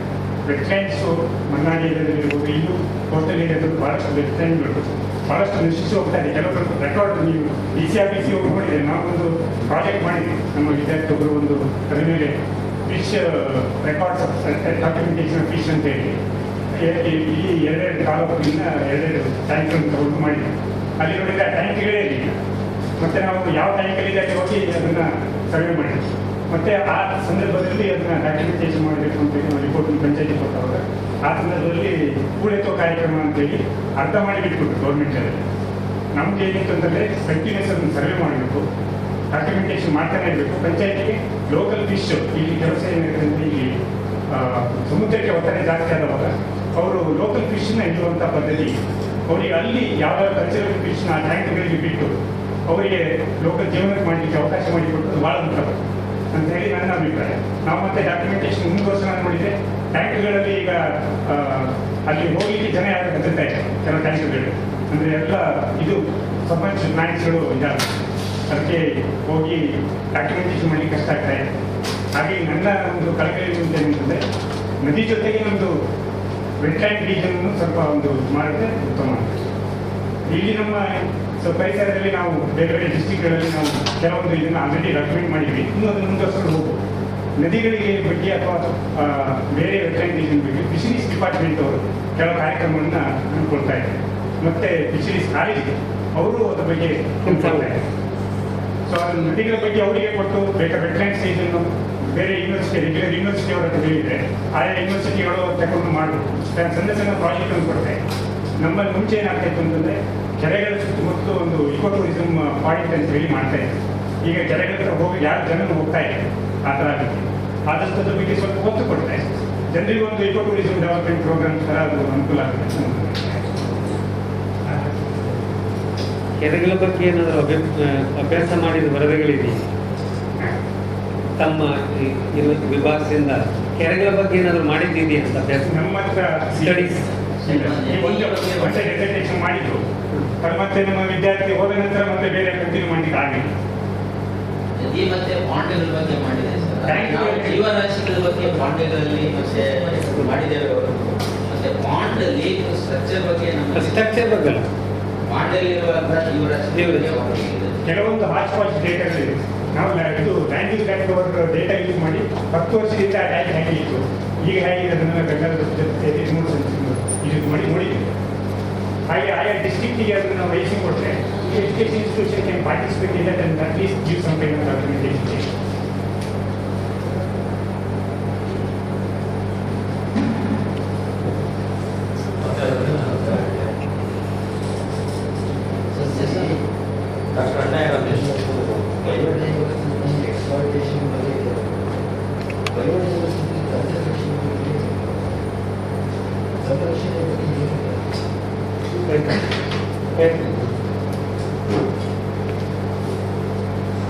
ಬಯೋಡೈವರ್ಸಿಟಿ ಆ್ಯಕ್ಟ್ ಎನ್ನುವಂಥದ್ದು ಹೊಸ ಫಾರೆಸ್ಟ್ ಆ್ಯಕ್ಟ್ ಇದೆ ನಮ್ಮಲ್ಲಿ, ಎನ್ವಿರಾನ್ಮೆಂಟ್ ಆ್ಯಕ್ಟ್ ಇದೆ, ವಾಟರ್ ಆ್ಯಕ್ಟ್ ಇದೆ, ಈಗೆಲ್ಲ ಬಂದಿದೆ. ಇದು ಬಹಳಷ್ಟು ಜಾಗತಿಕವಾಗಿ ನಮ್ಮ ದೇಶದಲ್ಲಿ ಬಹಳಷ್ಟು ಒತ್ತಾಯ ಮಾಡಿತು. ಸರ್ಕಾರ ಇದನ್ನು ಈ ಒಂದು ಆ್ಯಕ್ಟನ್ನು ಮಸೂದೆ ಮಾಡೋ ಹೊತ್ತಿಗೆ ನಾವು ಚರ್ಚೆನಲ್ಲೆಲ್ಲ ಭಾಗವಹಿಸ್ತೀವಿ. ಹೇಗಿರಬೇಕು, ಸೊ ಇದಕ್ಕೆ ಪಾರ್ಟಿಸಿಪೇಟರಿ ಅಪ್ರೋಚ್ ಸಿಗಬೇಕು ಅಂತ ಹೇಳಿ ನಾವು ಗ್ರಾಮ ಪಂಚಾಯತ್ ಬಯೋಡೈವರ್ಸಿಟಿ ಕಮಿಟೀಸ್ ಅಂತೆಲ್ಲ ಮಾಡಿದ್ವಿ, ಆ್ಯಕ್ಟ್ ಮಾಡಿದ್ವಿ. ಆ ಆ್ಯಕ್ಟನ್ನು ಜಾರಿ ಮಾಡಬೇಕು ಅಂಥೇಳಿ ಎಲ್ಲ ರಾಜ್ಯಗಳಿಗೆ ಸೂಚನೆ ಕೊಟ್ಟರು. ಆದರೆ ಅದು ಹೋಗಿ ತಲುಪೇ ಇಲ್ಲ. ಇಷ್ಟು ವರ್ಷ ಆದರೂ ತಲುಪೇ ಇರಲಿಲ್ಲ. ಈಗ ಒಂದು 2 ವರ್ಷದಲ್ಲಿ ಇದರ ಬಗ್ಗೆ ಹೆಚ್ಚು ಒತ್ತು ಕೊಟ್ಟು ಈ ಕಮಿಟೀಸ್ಗಳನ್ನು ಮಾಡಿದ್ರು. ಮತ್ತು ಒಂದು ಇನ್ಫ್ರಾಸ್ಟ್ರಕ್ಚರ್ ಸರ್ಕಾರ ಅಂದರೆ ತನ್ನಿಂತಾನೇ ಮಾಡಲಿಕ್ಕಾಗೋದಿಲ್ಲ. ಅರಣ್ಯ ಇಲಾಖೆ ಅಂದರೆ ಬೆಂಗಳೂರಿನಲ್ಲಿ ಮಾತ್ರ ಇದ್ರೆ ಆಗೋದಿಲ್ಲ. ಸೊ ನಮ್ಮೆಲ್ಲ ತಾಲೂಕಾ ಮಟ್ಟದಲ್ಲಿವರೆಗೆ ಅವರು ರೈನ್ ಫಾರೆಸ್ಟ್ ಆಫೀಸರ್ಗೆ ಅಧಿಕಾರಿಗಳು ಅವ್ರ ಸಿಬ್ಬಂದಿಗಳು ಇರಬೇಕು. ಹಾಗೆ ಒಂದು ಇಂಪ್ಲಿಮೆಂಟಿಂಗ್ ಏಜೆನ್ಸಿ ಬೇಕು. ನಮ್ಮ ಹತ್ರ ಏನೂ ಇರಲಿಲ್ಲ, ಇನ್ಫ್ರಾಸ್ಟ್ರಕ್ಚರೇ ಇರಲಿಲ್ಲ. ಸೊ ಇದನ್ನು ಮೊದಲೇ ಫಸ್ಟ್ ಸ್ಟೆಪ್ನಲ್ಲಿ ಕಮಿಟೀಸ್ಗಳನ್ನು ರಚನೆ ಮಾಡಿದ್ರು. ವಾಸ್ತವ 6000 ಗ್ರಾಮ ಪಂಚಾಯತಿಗಳಲ್ಲಿ ಕಮಿಟಿ ಮಾಡಬೇಕು. ಮತ್ತು ಎಲ್ಲ ಗ್ರಾಮ ಪಂಚಾಯತಿಗಳಲ್ಲಿ ಬಯೋಡೈವರ್ಸಿಟಿ ರಿಜಿಸ್ಟರ್ ಮಾಡಬೇಕು. ಯೂನಿವರ್ಸಿಟಿಯವರು ಪಾಲ್ಗೊಂಡಿದ್ದಾರೆ. ಸೊ ಈ ಪ್ರೋಸೆಸ್ ಈಗ ನಡೀತು. ಇದರ ಜೊತೆಗೆ ಇದರ ಸಂರಕ್ಷಣೆ ದೃಷ್ಟಿಯಿಂದ ಅವರು ಒಂದು ಕಾಯ್ದೆ ಪ್ರಕಾರ, ಬಯೋಡೈವರ್ಸಿಟಿ ಕಾಯ್ದೆ ಪ್ರಕಾರ ಯಾರು ಇದನ್ನು ಉಪಯೋಗಿಸುವಂಥವ್ರು ಇದ್ದಾರೆ, ಯಾರು ಉಪಯೋಗಿಸುವಂಥವ್ರು ಅಂದರೆ ವಾಣಿಜ್ಯಿಕವಾಗಿ ಉಪಯೋಗಿಸ್ತೇವೆ ನಾವು. ಫಾರ್ ಎಕ್ಸಾಂಪಲ್ ಆಯುರ್ವೇದ ಇಂಡಸ್ಟ್ರೀಸು ಸಾವಿರಾರು ಇದ್ದಾವೆ. ಅವರು ಒಂದು ಸೆಸ್ ಕೊಡಬೇಕು. ಅದನ್ನು ಬಯೋಡೈವರ್ಸಿಟಿ ಬೋರ್ಡ್ ಅವರಿದ್ದು ಆಯಾ ಪ್ರದೇಶದ ಗ್ರಾಮ ಪಂಚಾಯತ್ ಅವರಿಗೆ ಕೊಟ್ಟು ಅವರು ಅದನ್ನು ಆ ಪ್ರದೇಶದಲ್ಲಿ ವಿನಿಯೋಗ ಮಾಡಿ ಮತ್ತೆ ಆ ಮೆಡಿಸಿನಲ್ ಪ್ಲಾಂಟ್ಸ್ ಬೆಳೆಸೋದು ಅಥವಾ ಏನು ಕನ್ಸರ್ವೇಷನ್ ಮಾಡೋದು ಆ ಕೆಲಸನ ಮಾಡಬೇಕು. ಇದೆಲ್ಲ ಸಾಕಷ್ಟು ತಾಂತ್ರಿಕವಾದಂಥ ಪ್ರೋಸೆಸ್ ಆಗಿ ಕೆಲಸಗಳಾಗಬೇಕು. ಕೋರ್ಟ್ಗಳಲ್ಲಿ ಕೇಸ್ ಹಾಕ್ತಾ ಇದ್ದಾರೆ ಅವ್ರ ಮೇಲೆ, ಅವರು ತಾವು ಬರೋದೇ ಇಲ್ಲ ಅಂತಾರೆ. ಸೊ ಎಲ್ಲಿ ಅಂತ ನಮ್ಗೆ ಮಾಹಿತಿ ಕೊಡೋದಿಲ್ಲ, ಎಲ್ಲಿಂದ ನಾವು ತೊಗೊಂಡೋಗ್ತೀವಿ ಅಂತ. ಫಾರೆಸ್ಟಿಂದ ಅದನ್ನು ಸಾಗಿಸ್ಬಿಡ್ತಾರೆ ಆಯುರ್ವೇದ ಇಂಡಸ್ಟ್ರಿಯವರಿಗೆ, ಬೇರೆ ಬೇರೆ ಏಜೆನ್ಸಿಗಳಿರ್ತವೆ. ಸೊ ಇದನ್ನೆಲ್ಲನೂ ಮಾಡಬೇಕಾದಂಥ ಜವಾಬ್ದಾರಿ ಈಗ ಜಿಲ್ಲಾ ಪಂಚಾಯತು ತಾಲೂಕು ಪಂಚಾಯತ್ನಲ್ಲಿರುವಂಥ ಈ ಕಮಿಟೀಸ್ಗಳ ಜವಾಬ್ದಾರಿ ಇದೆ. ಅವ್ರಿಗೆ ಇದು ಯಾವುದ್ರ ಬಗ್ಗೆ ಅರಿವಿಲ್ಲ. ಈ ಅವೇರ್ನೆಸ್ ನೀವು ಮೊದಲು ಬಿಲ್ಡಪ್ ಮಾಡಬೇಕು. ಇದಿಷ್ಟು ಆದಮೇಲೆ ಮುಂದಿನ ಹೆಜ್ಜೆಯಲ್ಲಿ ಈ ಎಲ್ಲ ವಿಷಯಗಳಿಗೆ ಹೋಗೋದು. ಮೀನ್ವೈಲ್ ಈಗ ನನ್ನಂಥ ಆ್ಯಕ್ಟಿವಿಸ್ಟ್ ಬಂದಿರೋದ್ರಿಂದ ಬಯೋಡೈವರ್ಸಿಟಿ ಬೋರ್ಡ್ಗೆ ಅಥವಾ ಸರ್ಕಾರದ ಮಧ್ಯದಲ್ಲಿ, ಸೊ ನಾನಿದು ಈಗ ಇಲ್ಲಿರುವಂಥ ಬೇರೆ ಬೇರೆ ಈ ಥರದ ಕನ್ಸರ್ವೇಷನ್ ವಿಷಯಗಳಲ್ಲಿ ನಾನು ಒಂದು ಹೊಸದು ಹುಡುಕಿದ್ದೇನೆಂದರೆ, ಬಯೋಡೈವರ್ಸಿಟಿ ಆ್ಯಕ್ಟಲ್ಲಿ ನನಗೆ ನೀವು ಬೋರ್ಡಿಂದ ಡಿಕ್ಲೇರ್ ಮಾಡೋದು ಬೇರೆ, ಇಡೀ ರಾಜ್ಯ ಮಟ್ಟದಲ್ಲಿ ಎಷ್ಟು ಮಾಡ್ಬೋದು, ಒಂದು 4-5 ಸ್ಥಳಗಳನ್ನು ನಾನು ಡಿಕ್ಲೇರ್ ಮಾಡಿದೆ. ಬಟ್ ನನಗೆ ಒಂದು ತಾಲೂಕಿನಲ್ಲಿ, ನಿನ್ನೆ ಸುಳ್ಯ ತಾಲೂಕು ಜೀವ ವೈವಿಧ್ಯ ಸಮಿತಿಯಿಂದನೇ ನಾವು ಈ ಮಿರಿಸ್ಟಿಕಾ ಸ್ಟ್ಯಾಂಪ್ಸನ್ನು ಪಾರಂಪರಿಕ ತಾಣ ಅಂತ ಡಿಕ್ಲೇರ್ ಮಾಡಿದ್ವಿ. ಇದರಿಂದ ನಾನು ಎನ್ಕ್ರೋಚ್ಮೆಂಟ್ ಮಾಡಿ ನಾಶ ಮಾಡಿಬಿಡ್ತೇನೆ ಅಂತ. ಸೊ ನಾಳೆ ಬೆಳಗ್ಗೆ ಅವ್ರು ಹೋಗಿ ಅದನ್ನು ಮಾಡೋದ್ರಿಂದ ರೈನ್ ಫಾರೆಸ್ಟ್ ಆಫೀಸರ್ ಹೋಗಿ ಅದಕ್ಕೆ ಏರ್ ಮಾರ್ಕ್ ಮಾಡಿ ಸ್ಟ್ರೆಂಚ್ ಮಾಡಿ ಪ್ರೊಟೆಕ್ಷನ್ ಮಾಡ್ತಾರೆ. ಸೊ ಈ ಥರ ಈ ಕಾಯ್ದೆ ಜಾರಿಯಾಗಲಿಕ್ಕೆ ಅದು ಒಂದು ಹಂತ ತಲುಪೋದಕ್ಕೆ 10-15 ವರ್ಷಗಳು ಬಂತು ಈಗ ಇಷ್ಟು ಮಾಡಲಿಕ್ಕೆ. ಈಗ ಇನ್ಮೇಲೆ ಇದ್ರ ಮುಂದಿನ ಭಾಗವನ್ನು ಶುರು ಮಾಡಬೇಕು. ಸರ್ಕಾರ ನಿಮಗೂ ಗೊತ್ತು ಬ್ಯೂರೋಕ್ರಸಿ ಹೇಗಿರ್ತದೆ. ಸೊ ಆ ದೃಷ್ಟಿಯಿಂದ ನಡಿಬೇಕಾಗಿದೆ. ಬಟ್ ಈಗ ಕನ್ಸರ್ವೇಷನ್ ಪಾಯಿಂಟಲ್ಲಿ ನಾವೆಲ್ಲ ಮಾತಾಡ್ತಾ ಇದ್ದೀವಿ ಈ ಎಲ್ಲ ವಿಷಯಗಳಲ್ಲಿ. ಹೋಗ್ಬೇಕು ಬೇರೆ ದಾರಿ. ನ್ಯಾಷನಲ್ ಲ್ಯಾಂಡ್ ಎಕ್ಸ್ಪ್ಯಾನ್ಷನ್ಗೆ ಯಾವುದು ಯೋಜನೆ ಇರಲ್ಲ, ಬರೀ ಇದರಲ್ಲೇ ಸಂರಕ್ಷಣೆ ಮಾಡಬಹುದು ಅಂದರೆ ಡಾಕ್ಯುಮೆಂಟೇಷನ್ ಇದೆ,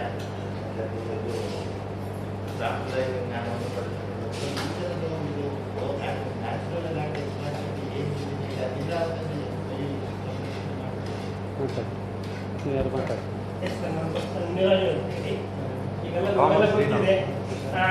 environment and happiness go together. If there is no environment there is no happiness.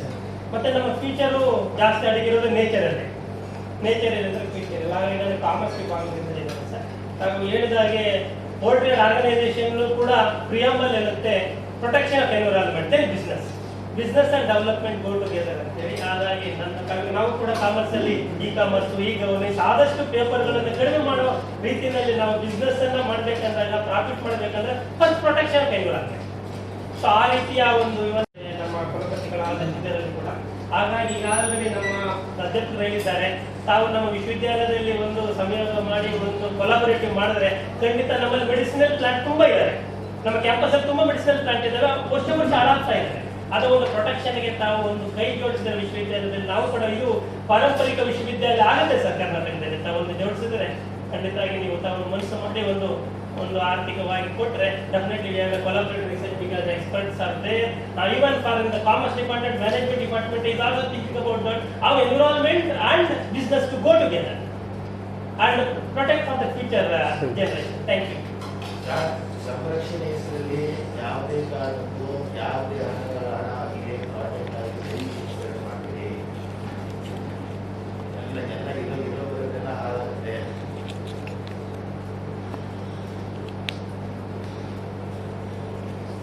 ಯಾರು ಬೇರೆ ಮಾತಾಡಿದೆ?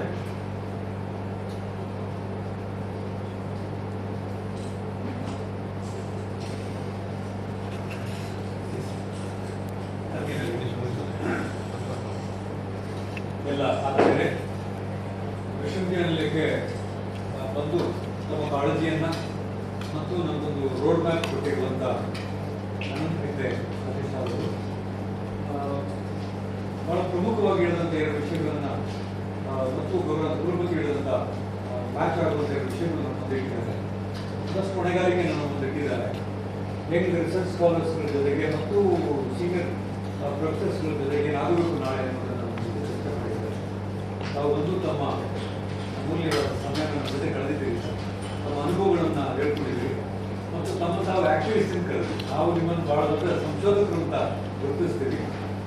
ಸಾಕಷ್ಟು ಸಾಮಾಜಿಕ ಕಾಳಜಿಗೂ ತಾವು ತಮ್ಮ ಜೊತೆ ಕಾಲದಲ್ಲಿ ಒಂದಷ್ಟು ಒಳ್ಳೆಯ ಹಾಗೆ ವಿಶ್ವವಿದ್ಯಾಲಯದ ಪರವಾಗಿ ನಮ್ಮೆಲ್ಲ ಸ್ನೇಹಿತರ ಪರವಾಗಿ ತುಂಬ ಧನ್ಯವಾದಗಳನ್ನು. ನಮ್ಮ ತಂಡದವರು ನಮ್ಮ ಜೊತೆಗಿದ್ದಾರೆ, ನಮ್ಮದೇ ಹಳೆ ವಿದ್ಯಾರ್ಥಿ.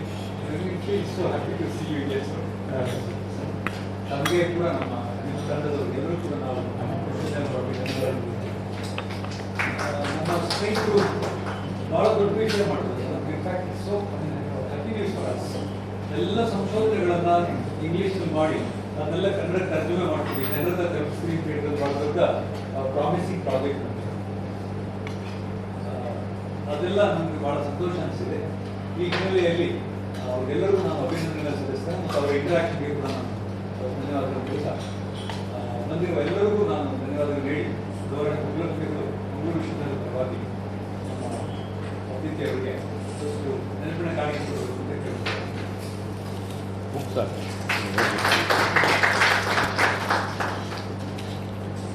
ಎಲ್ಲರಿಗೂ ಧನ್ಯವಾದ.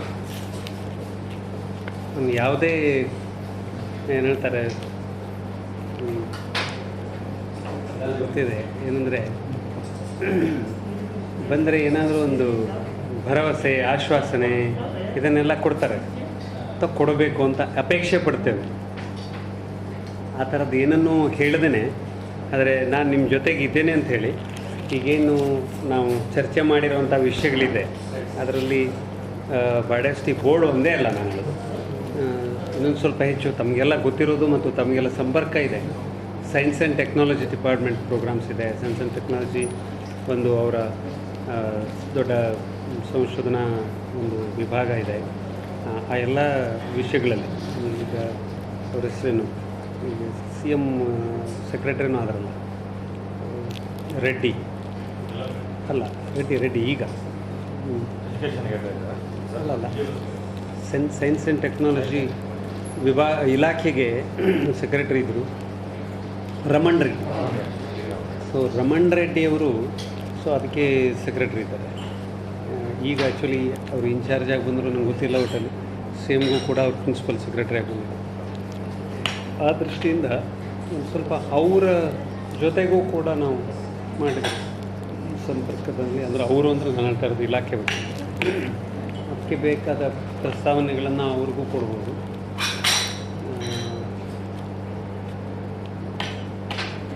ಇನ್ನು ಅನೇಕ ಈ ರೀತಿದು ಸರ್ಕಾರದ ಜೊತೆಗೆ ನಾವು ಮಾತಾಡುವಂಥದ್ದೇನಿದೆ. ನೀವು ಅಂಥ ಪ್ರಸ್ತಾವನೆಗಳನ್ನು ಕೊಟ್ಟರೆ ತಮಗೆಲ್ಲ ಗೊತ್ತಿದೆ. ನಾವು ಸ್ವಲ್ಪ ಅದನ್ನ ಮುಂದೆ ಮೂವ್ ಮಾಡಿ ಏನು ಮಾಡಬೇಕು ಇತ್ಯಾದಿ ಮಾಡಬೇಕು.